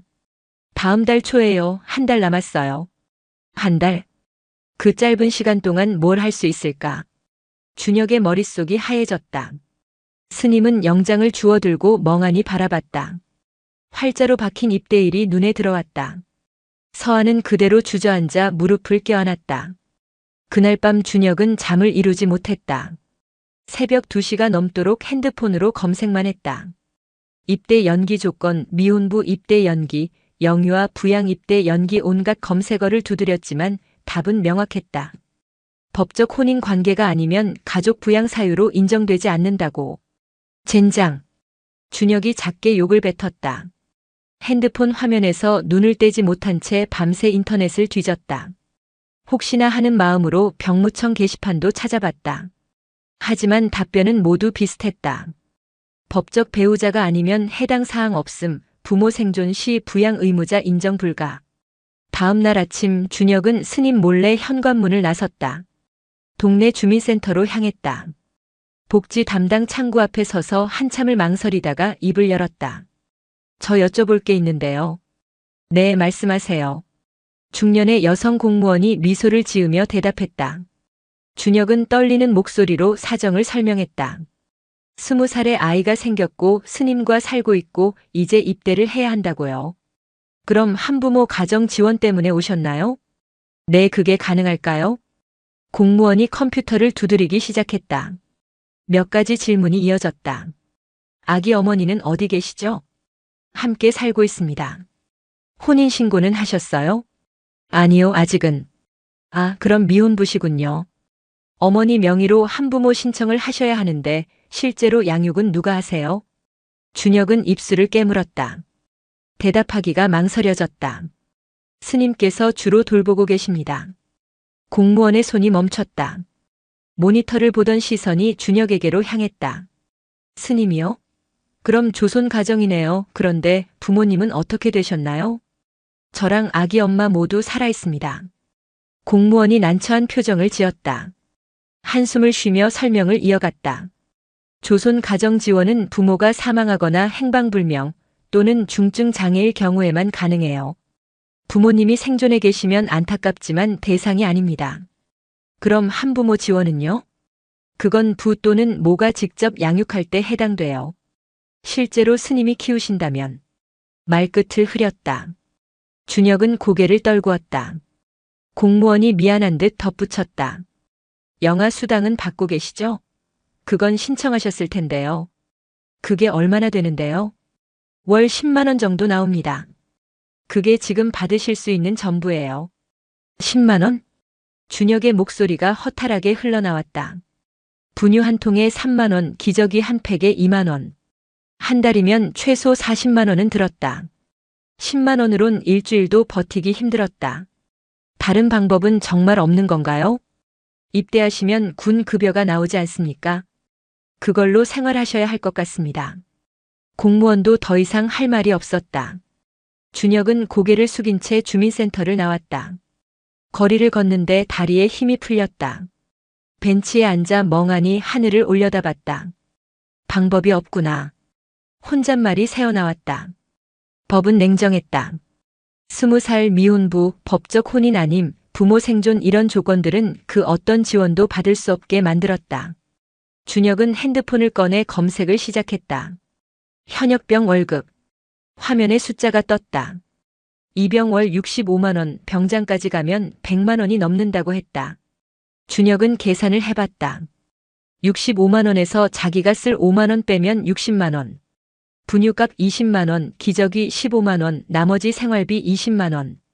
빠듯하지만 버틸 순 있을 것 같았다. 집으로 돌아온 준혁은 스님과 서아를 거실로 불렀다. 셋이 식탁에 둘러앉았다. 준혁이 먼저 입을 열었다. 주민센터에 다녀왔습니다. 스님의 눈빛이 흔들렸다. 기대하는 눈빛이었다. 하지만 준혁은 고개를 저었다. 지원받을 수 있는 게 거의 없다고 합니다. 영아 수당 10만 원이 달해요. 10만 원? 서아가 중얼거렸다. 스님은 입술을 깨물었다. 예상은 했지만 막상 듣고 나니 막막했다. 스님 그런데요. 준혁이 핸드폰을 꺼내 보여줬다. 군 급여 안내 페이지였다. 군대에 가면 월급이 나옵니다. 입영 때 65만 원, 병장 되면 100만 원 넘게 나온대요. 스님이 화면을 들여다봤다. 돋보기 없이는 잘 안 보였지만 준혁이 설명을 이어갔다. 제가 5만 원만 쓰고 나머지 다 보내겠습니다. 60만 원이면 분유랑 기저귀 사고도 남을 겁니다. 너는 군대에서 쓸 돈도 필요하지 않으냐? 5만 원이면 충분합니다. 군대에서 밥도 주고 필요한 것도 다 주잖아요. 서아가 조심스럽게 입을 열었다. 그럼 60만 원이랑 영아 수당 10만 원 합치면 70만 원이네. 응. 스님, 전일 그만두셔도 될 겁니다. 스님이 고개를 저었다. 아니다. 나는 계속 일해야 한다. 70만 원으로 내 식구가 어찌 사냐? 병원비라도 나오면 어쩌려고. 스님 됐습니다. 제 걱정은 마십시오. 법이 그렇다는데 어쩌겠습니까? 가야지요. 준혁의 목소리는 단호했다. 하지만 눈가는 붉어져 있었다. 준혁은 스님 손을 잡았다. 스님, 제가 꼭 돌아오겠습니다. 그리고 제 가족 제대로 책임지겠습니다. 그래, 몸 건강히만 다녀오너라. 서아도 눈물을 훔쳤다. 셋은 말없이 앉아 있었다. 수아만 옆에서 옹알거리며 손가락을 빨고 있었다. 그 모습을 보며 준혁은 다짐했다. 반드시 돌아와서 이 아이를 제대로 키우겠다고. 며칠이 지났다. 준혁은 더욱 악착같이 일했다. 하루라도 더 10,000 원이라도 더 벌어서 모아두려고 했다. 통장에 돈이 조금씩 쌓여갔다. 100만 원, 150만 원, 200만 원. 입대 전까지 최소 300만 원은 모으고 싶었다. 스님은 준혁 몰래 눈물을 흘렸다. 밤마다 수아를 재우며 중얼거렸다. 준혁이가 없으면 이 늙은 이모가 어찌하나 하지만 아침이 되면 언제 그랬냐는 듯 씩씩한 얼굴로 일어났다. 조카 앞에서 약한 모습 보일 순 없었으니까. 입대일이 일주일 앞으로 다가왔다. 준혁은 서아를 따로 불렀다. 둘이 공원 벤치에 앉았다. 서아야 미안하다. 왜 또 미안해? 우리 둘 다 책임이 있는 거잖아. 그래도 너한테 너무 큰 짐을 지운 것 같아서. 서아가 준혁 손을 잡았다. 차가운 손이었다. 나도 노력할 거야. 스님 도와드리고 수아 잘 키울게. 고마워. 준혁이 서아를 껴안았다. 두 젊은이는 그렇게 한참을 말없이 앉아 있었다. 석양이 지고 있었다. 입대일까지 이제 며칠 남지 않았다. 경기도 연천 제5보병사단 신병교육대. 준혁이 입대한 지 2달이 지났다. 5주간의 훈련소 생활을 마치고 자대 배치를 받았다. 경기도 연천에 위치한 제5보병사단 예하보병 연대 일반 보병중대였다. 훈련소에서 받은 이병 계급장을 달고 내무반 막내로 군 생활을 시작했다. 군대 생활은 반복의 연속이었다. 기상 나팔 소리에 눈을 뜨고 점호를 받고 훈련을 나갔다. 총기 손질, 불침번, 전투 준비 태세 눈 뜨면 일하고 쓰러지듯 잠드는 날들. 하지만 준혁은 묵묵히 견뎠다. 이 시간을 버티면 다시 가족에게 돌아갈 수 있으니까. 어느 일요일 오후였다. 내무반은 비교적 한가했다. 몇몇 병사들은 침대에 누워 쉬고 있었고 누군가는 편지를 쓰고 있었다. 준혁은 침대 위에 앉아 스님에게서 온 편지를 꺼내 읽고 있었다. 떨리는 글씨로 쓴 짧은 편지였다. 준혁아, 걱정하지 말거라. 모두 잘 지내고 있다. 수아 벌써 못 가누고 옹알이도 하더라. 서아도 이제 제법 엄마 노릇하고 있단다. 너만 건강하게 지내라. 준혁은 편지를 읽으며 미소를 지었다. 수아가 벌써 목을 가눈다니. 보고 싶었다. 준혁은 편지를 접고 지갑에서 사진 한 장을 꺼냈다. 생후 한 달 때 찍은 수아 사진이었다. 분홍색 모자를 쓴 작은 아기가 눈을 감고 자고 있는 모습. 많이 컸겠지. 준혁이 중얼거리며 사진을 들여다봤다. 그 순간 손이 미끄러지며 사진이 바닥에 떨어졌다. 툭 작은 소리였지만 조용한 내무반에선 제법 크게 들렸다. 이게 뭐냐? 뒤에서 누군가 사진을 재빨리 주워들었다. 강상병이었다. 준혁보다 2계급 위로 후임들을 괴롭히기로 유명한 선임이었다. 강상병이 사진을 들여다보더니 피식 웃음을 흘렸다. 오, 아기 사진이네. 이거 누구냐? 이렇게 어린 동생은 아닐 거고 설마. 준혁이 손을 내밀었다. 사진을 돌려받으려고 했다. 하지만 강상병은 사진을 들고 이리저리 살펴보기 시작했다. 야, 이병 최준혁. 선임이 묻는데 대답 안 해? 얘 누구냐고. 제 딸입니다. 사진 돌려주십시오, 상병님. 순간 내무반이 조용해졌다. 편지 쓰던 병사들도 고개를 들었다. 누워있던 병사들도 몸을 일으켰다. 강상병의 눈이 커졌다. 뭐라고? 딸, 너 지금 농담하냐? 농담 아닙니다. 제 딸 맞습니다, 상병님. 강상병이 사진을 다시 들여다봤다. 그러더니 준혁을 위아래로 훑어봤다. 야, 너 몇 살이냐? 20살입니다, 상병님. 푸하하하. 강상병이 배를 잡고 웃기 시작했다. 그 웃음소리에 다른 병사들도 하나둘 모여들었다. 강상병이 사진을 들고 내무반을 돌아다니며 소리쳤다. 야, 모두 이리 와봐. 이병 최준혁 이놈 봐라. 순진한 척은 다 하더니만. 상병님, 제 사진입니다. 돌려주십시오. 준혁이 따라가며 말했지만 강상병은 들은 척도 하지 않았다. 오히려 더 큰 소리로 떠들어댔다. 20살짜리가 벌써 애 아빠라네. 야, 이거 봐. 이 순진한 얼굴에 다들 속았다니까. 몇몇 병사들이 키득거렸다. 준혁의 얼굴이 붉어졌다. 주먹이 저절로 쥐어졌다. 야, 임마. 최준혁. 너 선수였냐? 겉으로는 얌전한 척하더니 뒤로는 이런 짓 하고 다녔어? 그런 거 아닙니다, 상병님. 그럼 뭔데? 사랑? 20살이 사랑을 뭘 안다고. 강상병이 비웃었다. 준혁은 이를 악물었다. 참아야 했다. 여기서 대들면 군 생활이 더 힘들어질 게 뻔했으니까. 야, 근데 진짜 궁금해서 그런데 애 엄마는 어디 있냐? 집에 있습니다, 상병님. 크크크. 같이 산다고? 아니면 도망갔냐? 애 낳고 튀어버린 거 아니야? 같이 살고 있습니다, 상병님. 애 낳아놓고 너는 군대로 도망온 거네. 와, 인간적으로 그건 좀 심하지 않냐? 도망친 거 아닙니다. 법이니까 온 겁니다. 준혁의 목소리가 떨렸다. 강상병은 코웃음을 쳤다. 뻥치시네. 변명은? 야, 솔직하게 말해. 애 키우기 싫어서 군대로 온 거 아니야? 여기 오면 2년 동안은 책임 안 져도 되니까? 아닙니다. 준혁의 목소리가 커졌다. 내무반 전체가 그를 쳐다봤다. 강상병이 눈을 가늘게 떴다. 뭐? 지금 나한테 소리 질렀냐? 죄송합니다, 상병님. 태도가 왜 그 모양이야? 선임이 아주 우습지? 오늘 저녁에 집합 한번 해야겠네. 정신 좀 차리게. 죄송합니다, 상병님. 강상병이 사진을 준혁 발 앞에 던졌다. 사진이 바닥에 떨어졌다. 준혁은 재빨리 몸을 숙여 사진을 주워들었다. 손이 떨리고 있었다. 이병 최준혁, 정신 똑바로 차려라. 여긴 군대야. 내가 책임 회피하려고 온 도피처가 아니라고. 알겠어? 그리고 앞으로 그딴 사진 내무반에 가지고 오지 마. 재수 없으니까. 강상병이 비웃으며 돌아섰다. 다른 병사들도 하나둘 자리로 돌아갔다.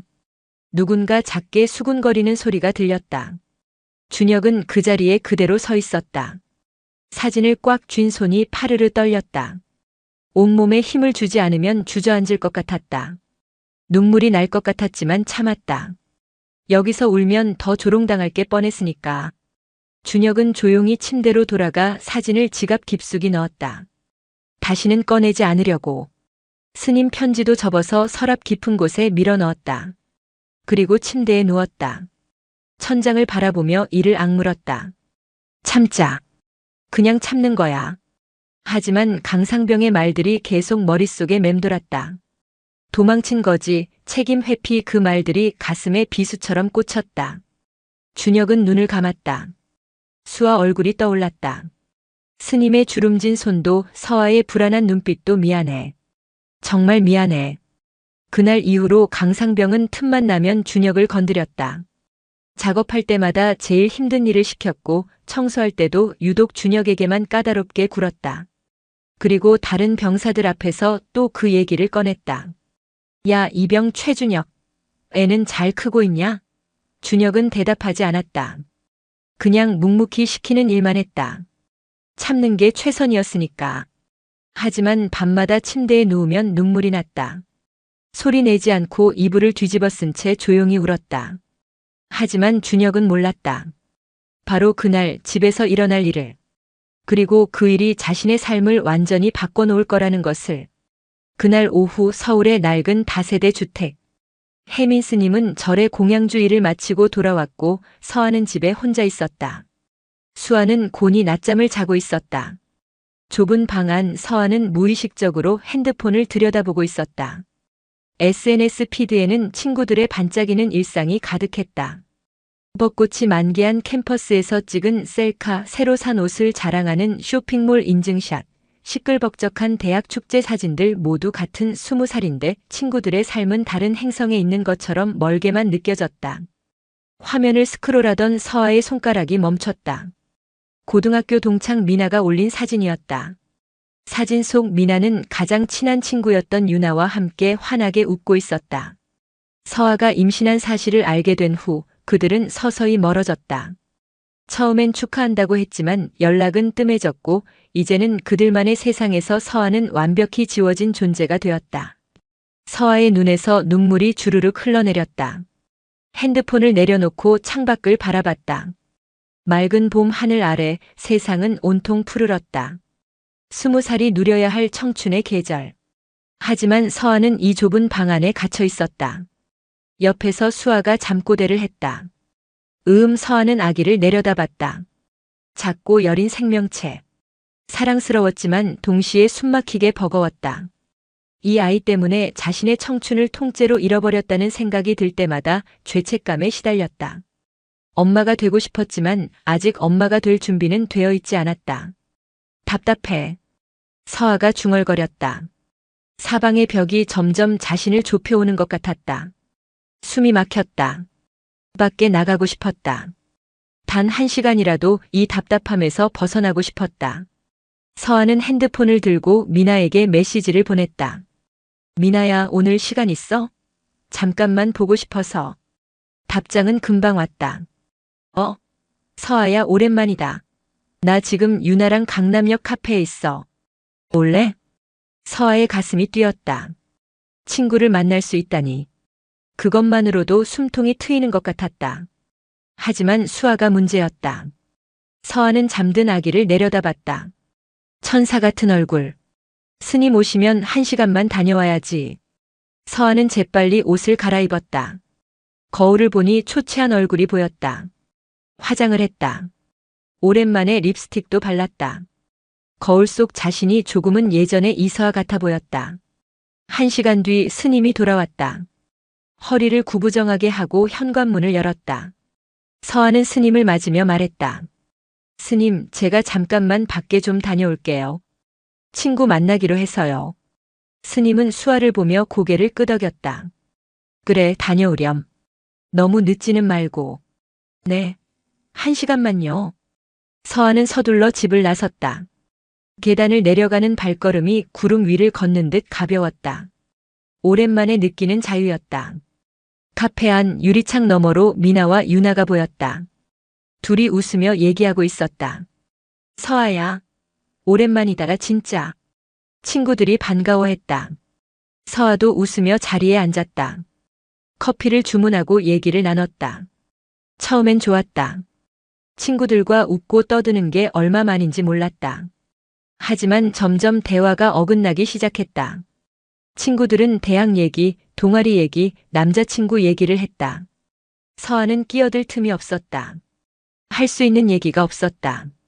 기저귀 가는 얘기, 분유 타는 얘기를 할 순 없었으니까. 서아, 너는 요즘 어떻게 지내? 유나가 물었다. 서아는 잠시 말을 멈췄다. 뭐라고 대답해야 할까? 응, 그냥 집에 있어. 아기 보고. 아, 맞다. 너 아기 엄마였지. 힘들겠다. 유나의 말에는 동정이 묻어 있었다. 서아는 그게 싫었다. 친구로서의 관심이 아니라 불쌍하게 보는 시선이었으니까. 약속했던 1시간이 훌쩍 지났다. 서아는 시계를 봤다. 이제 돌아가야 했다. 나 먼저 가봐야겠다. 벌써? 조금 더 있다 가지. 아니, 애봐야 해서. 서아는 자리에서 일어났다. 친구들이 배웅해줬지만 어색했다. 예전 같은 친밀감은 없었다. 서아는 카페를 나와 버스 정류장으로 향했다. 버스를 기다리는데 핸드폰이 울렸다. 스님이었다. 서아야, 언제쯤 오느냐? 지금 가고 있어요, 스님. 금방 갈게요. 전화를 끊고 서아는 초조하게 버스를 기다렸다. 하지만 버스는 오지 않았다. 배차 간격이 길었다. 서아는 발을 동동 굴렀다.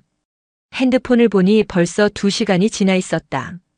죄책감이 밀려왔다. 수아가 울고 있을 것이다. 스님은 지쳐 있을 텐데 빨리 가야 해. 마음이 급해진 서아는 택시를 잡았다. 교차로였다. 신호등이 노란불로 바뀌었다. 택시 기사는 속도를 줄이지 않고 그대로 교차로를 지나가려고 했다. 아저씨, 신호등. 서아가 말하려는 순간이었다. 왼쪽에서 거대한 덤프트럭 한 대가 붉은 신호를 무시한 채 돌진해 왔다. 꽝. 세상을 찢는 듯한 굉음이 울렸다. 택시는 종이장처럼 구겨지며 옆으로 밀려났다. 유리창이 박살나며 파편이 비처럼 튀었다. 서아의 몸이 공중으로 떠올랐다가 다시 떨어졌다. 머리가 차 문짝에 강하게 부딪혔다. 순간 세상이 조용해졌다. 귀가 먹먹했다. 눈앞이 흐려졌다. 수아야. 서아의 입술이 움직였다. 소리는 나오지 않았다. 다시 눈을 감았다. 그리고 의식이 끊겼다. 멀리서 사이렌 소리가 들려왔다. 누군가 서아를 들것에 옮겨 실었다.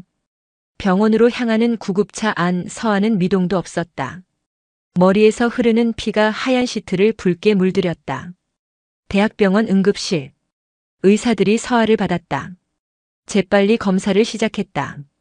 CT를 찍고 혈압을 재고 동공 반응을 확인했다. 뇌출혈 소견 보입니다. 보호자 연락처 확인했나? 지갑에서 핸드폰 찾았습니다. 연락하고 있습니다. 간호사가 서아의 핸드폰을 열었다. 최근 통화 기록에 스님이라고 저장된 번호가 보였다. 간호사는 그 번호로 전화를 걸었다. 신호가 몇 번 울리고 스님이 전화를 받았다. 여보세요? 서아야, 어디냐? 어서. 혹시 환자 보호자 되십니까? 스님의 말이 끊겼다. 낯선 목소리였다. 네, 누구신지요? 서울대학병원 응급실입니다. 이서아 씨가 교통사고를 당해서 지금 치료 중입니다. 빨리 와보셔야 할 것 같습니다. 핸드폰이 바닥에 떨어졌다. 스님의 손에서 미끄러진 것이다. 스님은 그 자리에 주저앉았다. 옆에서 수아가 울고 있었지만 스님 귀엔 들리지 않았다. 머릿속이 하얘졌다. 서아가 사고를? 스님의 입술이 파르르 떨렸다. 눈물이 주르륵 흘러내렸다. 수아를 안아 올렸다. 아기는 여전히 울고 있었다. 스님은 떨리는 손으로 핸드폰을 주었다. 준혁에게 연락해야 했다. 하지만 어떻게? 부대 전화번호를 몰랐다. 준혁의 핸드폰은 당연히 꺼져 있었다. 스님은 허둥지둥 병원으로 향했다. 수아를 포대기에 업고 버스를 탔다. 손이 떨려서 교통카드를 제대로 찍지도 못했다. 버스 안 스님은 수아를 꼭 안고 눈물만 흘렸다. 준혁이한테 어떻게 알려야 하나? 병원 중환자실 앞. 스님은 딱딱한 의자에 앉아 있었다. 수아를 품에 안은 채 멍하니 중환자실 문만 바라보고 있었다. 의사가 나왔다. 보호자 되십니까? 네, 제가 할머니 같은 사람입니다. 환자 상태가 위중합니다. 뇌출혈이 심해 응급수술을 했지만 현재 혼수 상태입니다. 혼수 상태요? 스님이 중얼거렸다. 손에 힘이 풀려 수아를 떨어뜨릴 뻔했다. 언제 깨어날 수 있을까요? 장담할 수 없습니다. 며칠이 될 수도 몇 달이 될 수도 있고 최악의 경우엔. 의사는 말끝을 흐렸다. 스님은 그 의미를 알았다. 깨어나지 못할 수도 있다는 것. 추가 치료를 위해 보호자 동의서에 서명해 주셔야 합니다. 법정 대리인이나 배우자의 서명이 필요합니다. 배우자는 지금 군복무 중입니다. 부모님은 연락이 두절됐어요. 의사는 난처한 표정을 지었다. 일단 응급처치는 했습니다만 추가적인 치료는 보호자 동의 없이는 진행하기 어렵습니다. 스님은 무릎을 꿇을 뻔했다. 다리에 힘이 풀렸기 때문이다. 간신히 의자를 붙잡고 앉았다. 의사가 어깨를 두드려주고는 병동으로 돌아갔다. 스님은 그 자리에 그대로 앉아 있었다. 수아가 울기 시작했다. 배가 고픈 것이었다. 스님은 허둥지둥 가방에서 분유를 꺼냈다. 하지만 손이 떨려서 분유를 제대로 타지 못했다. 뜨거운 물이 옷에 쏟아졌다. 스님은 그대로 주저앉아 울음을 터뜨렸다. 어쩌면 좋으냐, 어떻게 관세음보살. 병원 복도에 스님의 흐느낌만 울려 퍼졌다. 지나가던 사람들이 안타까운 눈빛으로 쳐다봤지만 아무도 다가오지 않았다. 스님은 떨리는 손으로 다시 분유를 탔다. 수아에게 젖병을 물리자 아기는 분유를 먹으며 진정했다. 스님은 아기를 보며 생각했다. 준혁이에게 알려야 한다. 무슨 수를 써서라도. 집으로 돌아온 것은 밤 11시가 넘은 시간이었다. 스님은 수아를 재우고 준혁의 방으로 갔다. 서랍을 뒤졌다. 편지가 있었다. 스님은 떨리는 손으로 편지를 꺼내 읽었다. 편지 끝에 부대 이름이 적혀 있었다. 제5보병사단 JXX 보병연대. 스님은 핸드폰을 꺼내 검색했다. 부대 위치가 나왔다. 경기도 연천군. 집에서 2시간이 넘게 걸리는 곳이었다. 스님은 시계를 봤다. 자정이 가까웠다. 내일 아침 첫 차를 타야겠다. 스님은 잠을 이루지 못했다. 뒤척이다가 새벽 4시에 일어났다. 서둘러 준비를 했다. 수아를 포대기에 엎고 분유와 기저귀를 챙겼다. 현관문을 나서는데 발걸음이 천근만근 무거웠다. 70을 바라보는 나이에 갓난아기를 업고 2시간이 넘게 이동해야 했다. 새벽 첫 차를 탔다. 버스 안은 한산했다. 스님은 뒷자리에 앉아 수아를 안았다. 아기는 잠들어 있었다. 창밖으로 어둠이 흘러갔다. 스님은 눈을 감았다. 준혁아, 이모가 가고 있다. 1시간이 지나고 또 환승을 했다. 점점 도시를 벗어나 시골로 들어갔다. 논밭이 보이고 산이 보였다. 그리고 멀리 군부대 철조망이 보이기 시작했다. 버스에서 내렸다. 부대는 거기서 또 한참을 걸어가야 했다. 스님은 허리를 피며 걷기 시작했다. 수아를 업은 등이 무겁게 느껴졌다. 한 걸음 한 걸음. 스님의 발걸음은 느렸다. 숨이 가빠졌다.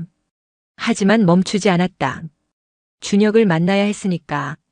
30분을 걸었을까? 드디어 부대 정문이 보였다. 육군 제5보병사단이라는 글자가 선명했다.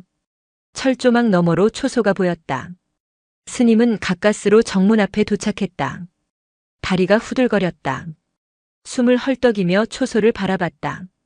위병 2명이 서 있었다. 그중 1명, 강상병이 스님을 쳐다봤다. 준혁을 괴롭혔던 바로 그 선임이었다. 강상병은 스님을 위아래로 훑어봤다. 무슨 일로 오셨습니까? 저 제 조카를 좀 만나게 해주시오. 급한 일이 있어서. 면회 오셨습니까? 면회 신청은 하셨습니까? 아니, 그게 아니라 정말 급한 일이라서 그럽니다. 강상병이 고개를 저었다. 면회 신청 없이는 안 됩니다. 돌아가십시오. 제발 조카 좀 만나게 해주시오. 사람이 죽게 생겼단 말이오. 스님의 목소리가 떨렸다. 강상병은 짜증스러운 표정을 지었다. 안 된다고 말씀드렸습니다. 규정입니다. 조카분 성함이 어떻게 되십니까? 최준혁이요. 이병 최준혁. 강상병의 눈빛이 변했다. 최준혁. 그 이름을 들으니 기억이 났다. 20살에 애 낳은 그 후임. 사진 보고 조롱했던 그 녀석. 강상병이 비웃듯 말했다. 아, 이병 최준혁이요? 그 병사 이모님이시군요. 네, 맞소. 제발 좀. 안 됩니다. 면회 신청하고 다시 오십시오. 군인 양반. 제발. 조카 며느리가 지금 사경을 헤매고 있단 말이오. 스님이 정문 앞에서 애원했다. 제발 준혁이 좀 이병 최준혁 좀 나오게 해주시오. 강상병은 비웃으며 팔짱을 꼈다. 최준혁 그 녀석 여러 사람 피곤하게 하네. 애까지 끌고 와서 아 참.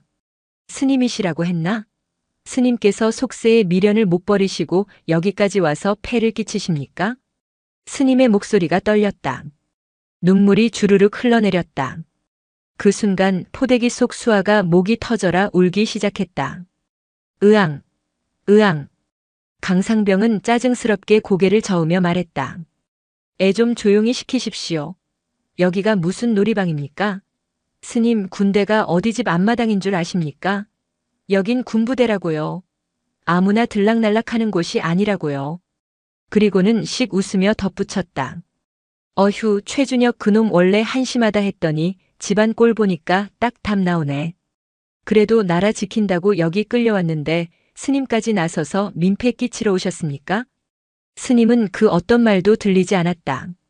그저 흐느끼며 조카의 이름을 불렀다. 준혁아 이모 왔다 어서 나와보렴 눈물범벅이 된 얼굴로 정문만 바라봤다. 수아의 울음소리는 점점 커졌고 스님도 함께 울고 있었다. 준혁아 서아가 사고가 났단다. 스님의 목소리는 더 이상 말이 되지 않았다. 흐느낌만 새어나왔다. 수아는 계속 울고 있었고 스님은 다리가 풀린 채 고개를 숙였다. 바로 그 순간이었다. 정문 뒤편에서 별 4시 박힌 사령관 성판을 단 검은색 세단 한 대가 다가왔다. 차가 천천히 멈춰섰다. 차 안에는 한 사람이 앉아 있었다. 어깨에 별 4개가 빛나는 정복 차림의 군인 VII 기동군단 군단장 대장 김태산이었다. 순찰을 나왔다가 정문 앞 소란을 목격한 것이다. 사령관은 차 안에서 그 광경을 지켜보고 있었다. 승복을 입은 채 울고 있는 노인, 목청껏 울부짖는 갓난아기, 그리고 매정하게 내쫓으려는 위병. 강상병의 말이 차창 너머로 들려왔다. 집안 꼴 보니까 딱 답 나오네. 스님까지 나서서 민폐 끼치러 오셨습니까? 사령관의 눈빛이 얼음처럼 차갑게 가라앉았다. 주먹이 저절로 쥐어졌다. 스님의 울음소리, 아기의 울음소리, 그 모든 것을 듣고 있었던 것이다. 뒷좌석 문이 열렸다. 사령관이 차에서 내렸다. 위병들이 뒤늦게 눈치채고 황급히 경례를 했다. 강상병도 얼어붙은 채 차렷 자세를 취했다. 충성. 사령관은 위병들을 거들떠보지도 않았다. 천천히 스님에게 다가갔다. 눈물범벅이 된 스님 품에 안겨 울고 있는 아기. 사령관은 잠시 스님을 바라보았다. 그리고 천천히, 아주 천천히 무릎을 꿇었다. 별 4개를 단 포스타 사령관이 승복을 입은 노인 앞에서 무릎을 꿇은 것이다. 주변이 순식간에 조용해졌다. 위병들이 숨을 죽였다. 강상병은 입을 벌린 채 얼어붙었다. 수아의 울음소리만이 정문 앞에 울려 퍼졌다. 사령관은 고개를 깊이 숙이며 말했다. 보살님 정말 죄송합니다. 제가 군인들을 잘못 가르쳤습니다. 이것은 모두 제 책임입니다.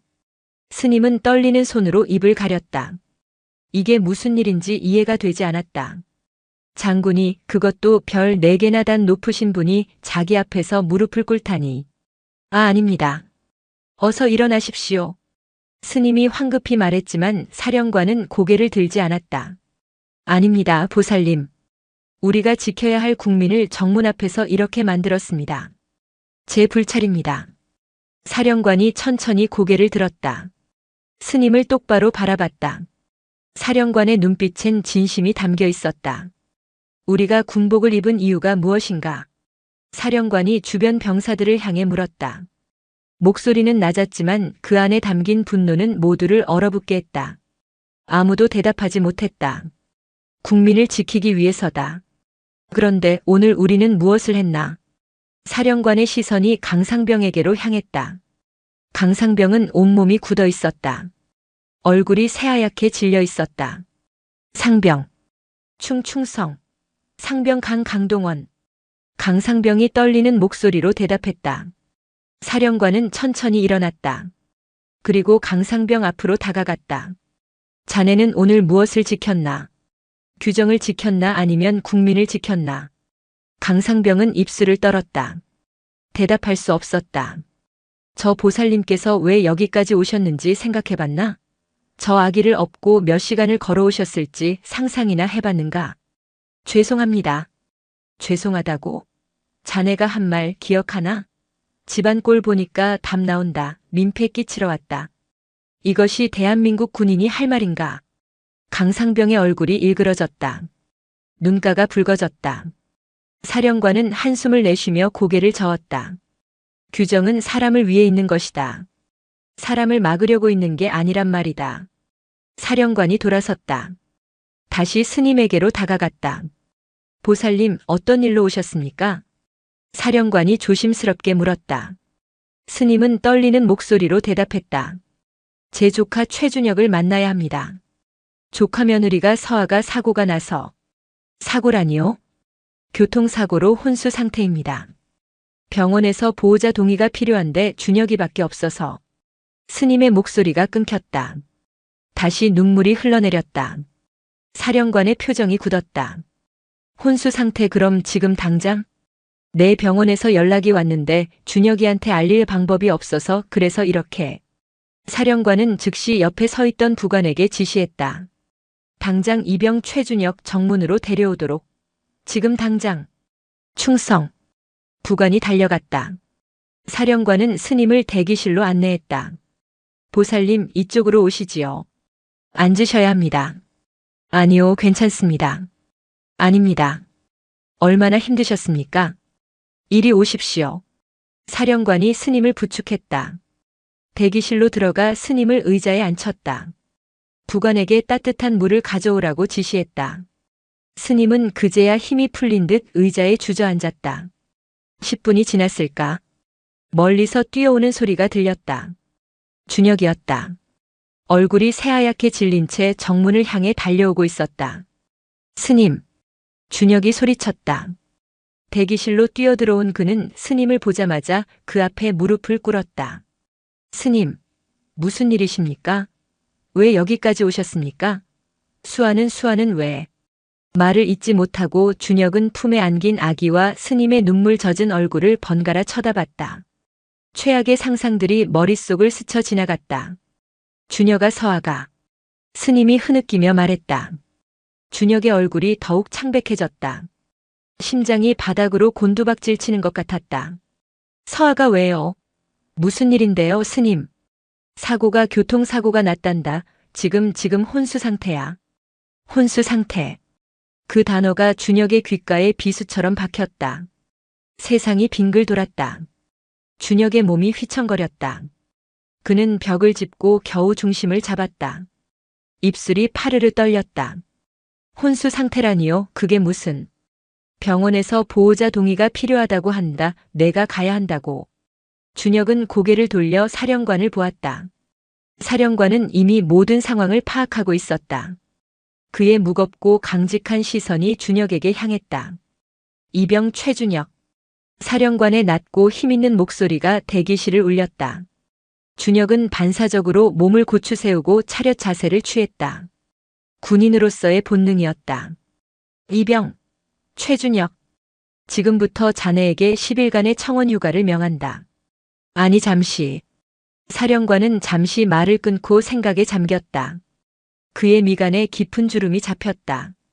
그는 단순히 휴가를 보내는 것만으로는 이 비극적인 상황을 해결할 수 없다는 것을 직감했다. 그는 곁에 선 부관을 불렀다. 인사참모에게 즉시 연락하게.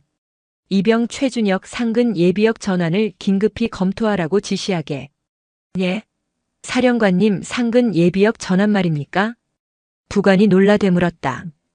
규정을 떠올리는 듯 했다. 하지만 사령관님, 규정상 법적 혼인 관계가 아니면 가족 부양 사유로. 자네 지금 그게 중요한가? 사령관의 목소리가 낮아졌지만 그 안의 무게감은 오히려 대기실의 공기를 짓눌렀다. 부관은 얼어붙었다. 저 아기의 아버지가 지금 우리 부대에서 복무하고 있어. 국가를 위해 젊은 나이에 입대했고, 그런데 국가는 저 가족을 위해 뭘 해줬나?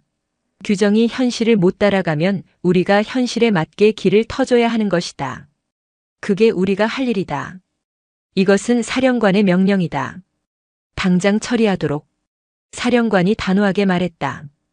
부관이 고개를 숙였다. 충성. 즉시 처리하겠습니다. 부관이 달려나갔다. 사령관은 준혁을 바라봤다. 이병, 지금 당장 병원으로 가봐야지. 감사합니다. 정말 감사합니다, 사령관님. 준혁이 떨리는 목소리로 말했다. 눈에는 눈물이 그득했다. 사령관은 준혁의 어깨를 두드렸다. 미안하네. 우리가 자네 가족을 제대로 보살피지 못했어. 아닙니다. 아닙니다. 아니다. 자네는 20살의 아버지가 되었고 책임지려 했고 법이니까 군대에도 왔어. 도망가지 않았지. 그런데 우리 국가는, 우리 군은 뭘 했는가?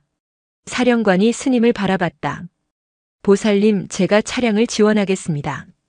병원까지 제 차로 모셔다 드리겠습니다. 아이고, 장군님 그러실 것까지야. 아닙니다.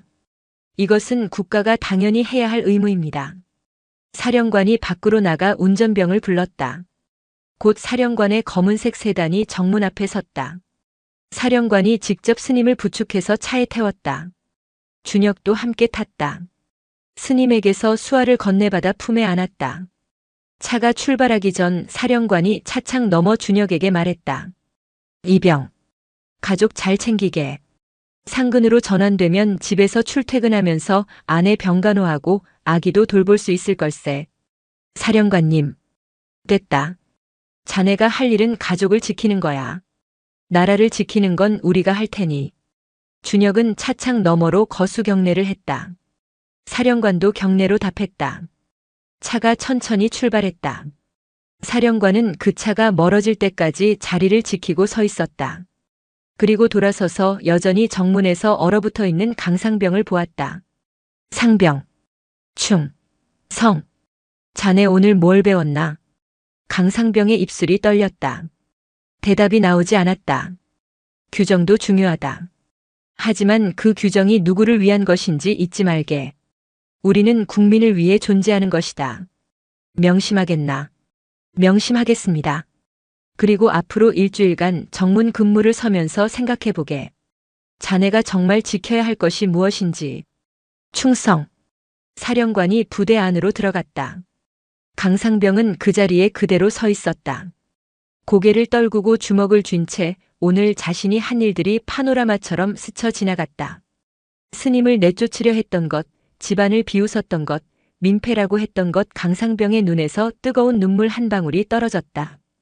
정문 바닥에 떨어진 눈물. 그는 조용히 중얼거렸다. 죄송합니다. 바람이 불어왔다. 정문 앞 태극기가 펄럭였다. 강상병은 그 자리에 서서 자신이 지켜야 할 것이 무엇인지 생각했다. 사령관의 차는 서울대학병원을 향해 질주했다. 뒷좌석에는 준혁이 스님과 나란히 앉아 있었다. 수아를 품에 안고서 아기는 어느새 낯선 환경에 지쳤는지 잠들어 있었다. 준혁은 창밖을 보며 입술을 깨물었다. 서아가 혼수 상태라는 말이 계속 머릿속을 맴돌았다.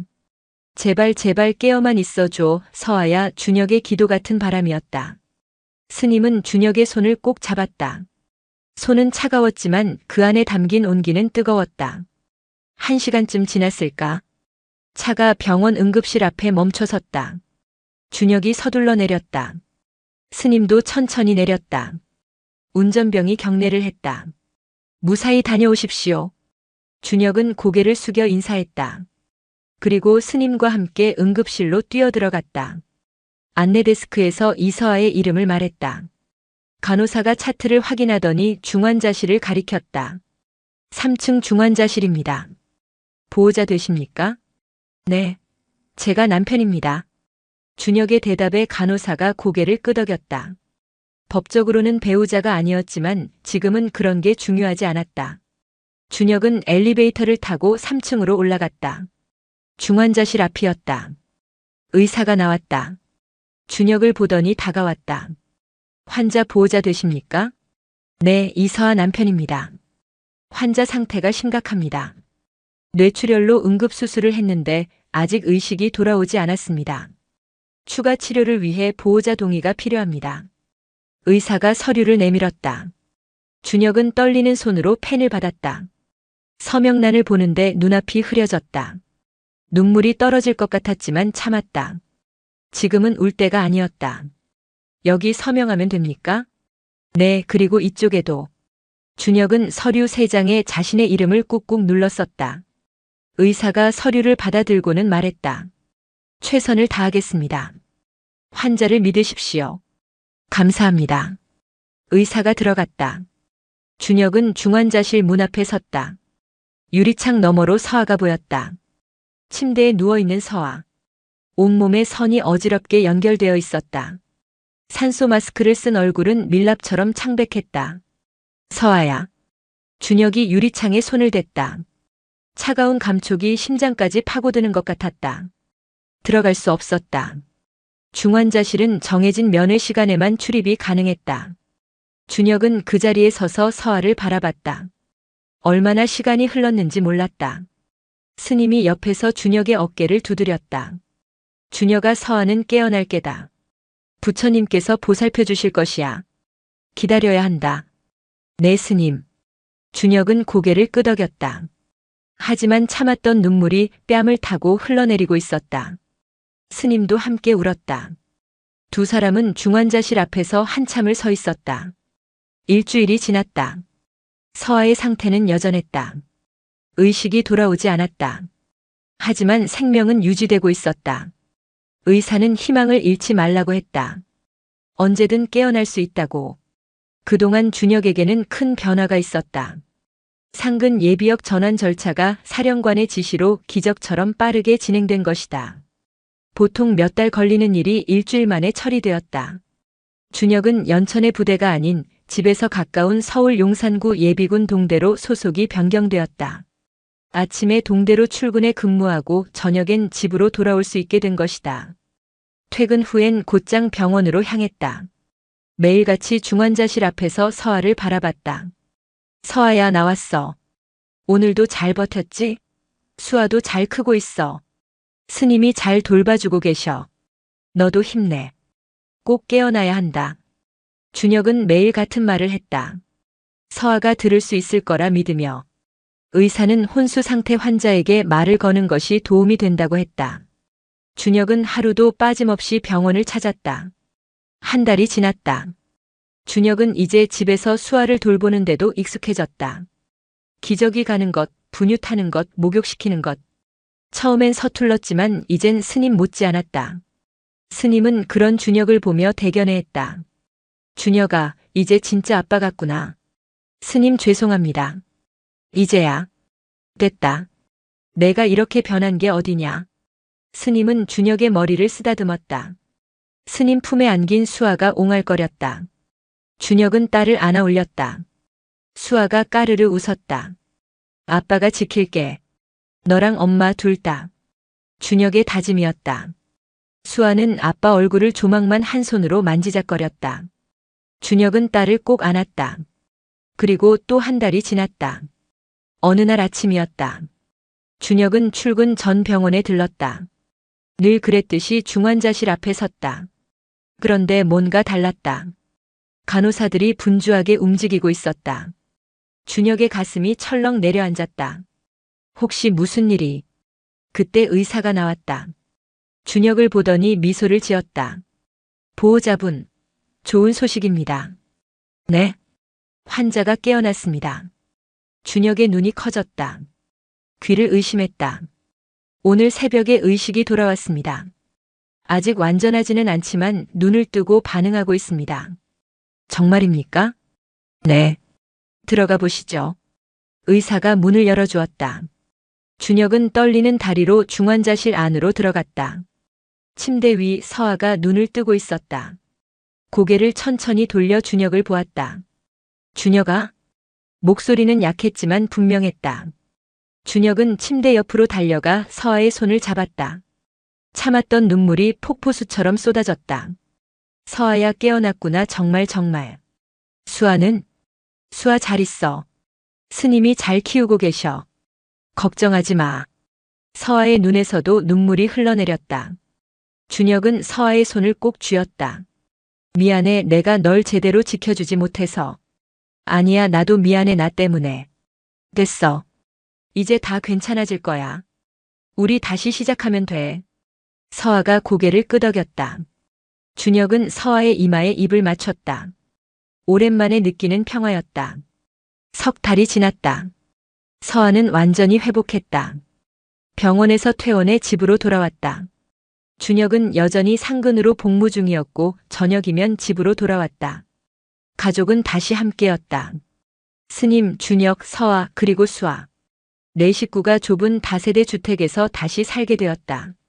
여전히 힘들었다. 경제적으로도 육체적으로도.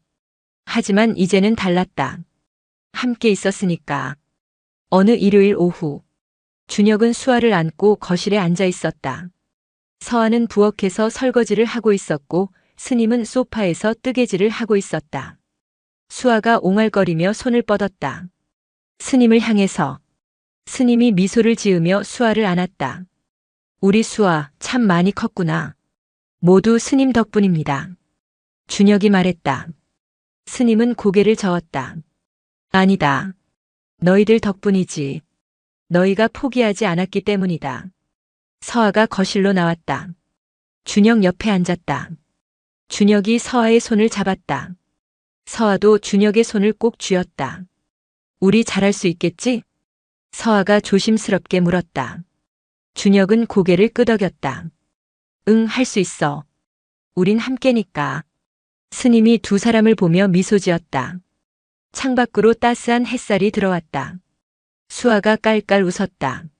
스님은 준혁과 서아를 번갈아 보며 중얼거렸다. 어린 나이지만 둘은 가족을 끝까지 지켜냈구나. 우리 조카 잘 컸어. 자랑스럽다. 이렇게 가족을 지키는 모습이. 스님의 목소리가 떨렸다. 준혁은 스님 손을 잡았다. 서아도 함께 잡았다. 세 사람의 손이 포개졌다. 가족은 여전히 힘든 삶을 살고 있었다. 하지만 이제는 혼자가 아니었다. 함께였다. 그리고 그것만으로도 충분했다. 새로운 시작이었다. 진짜 가족의 시작.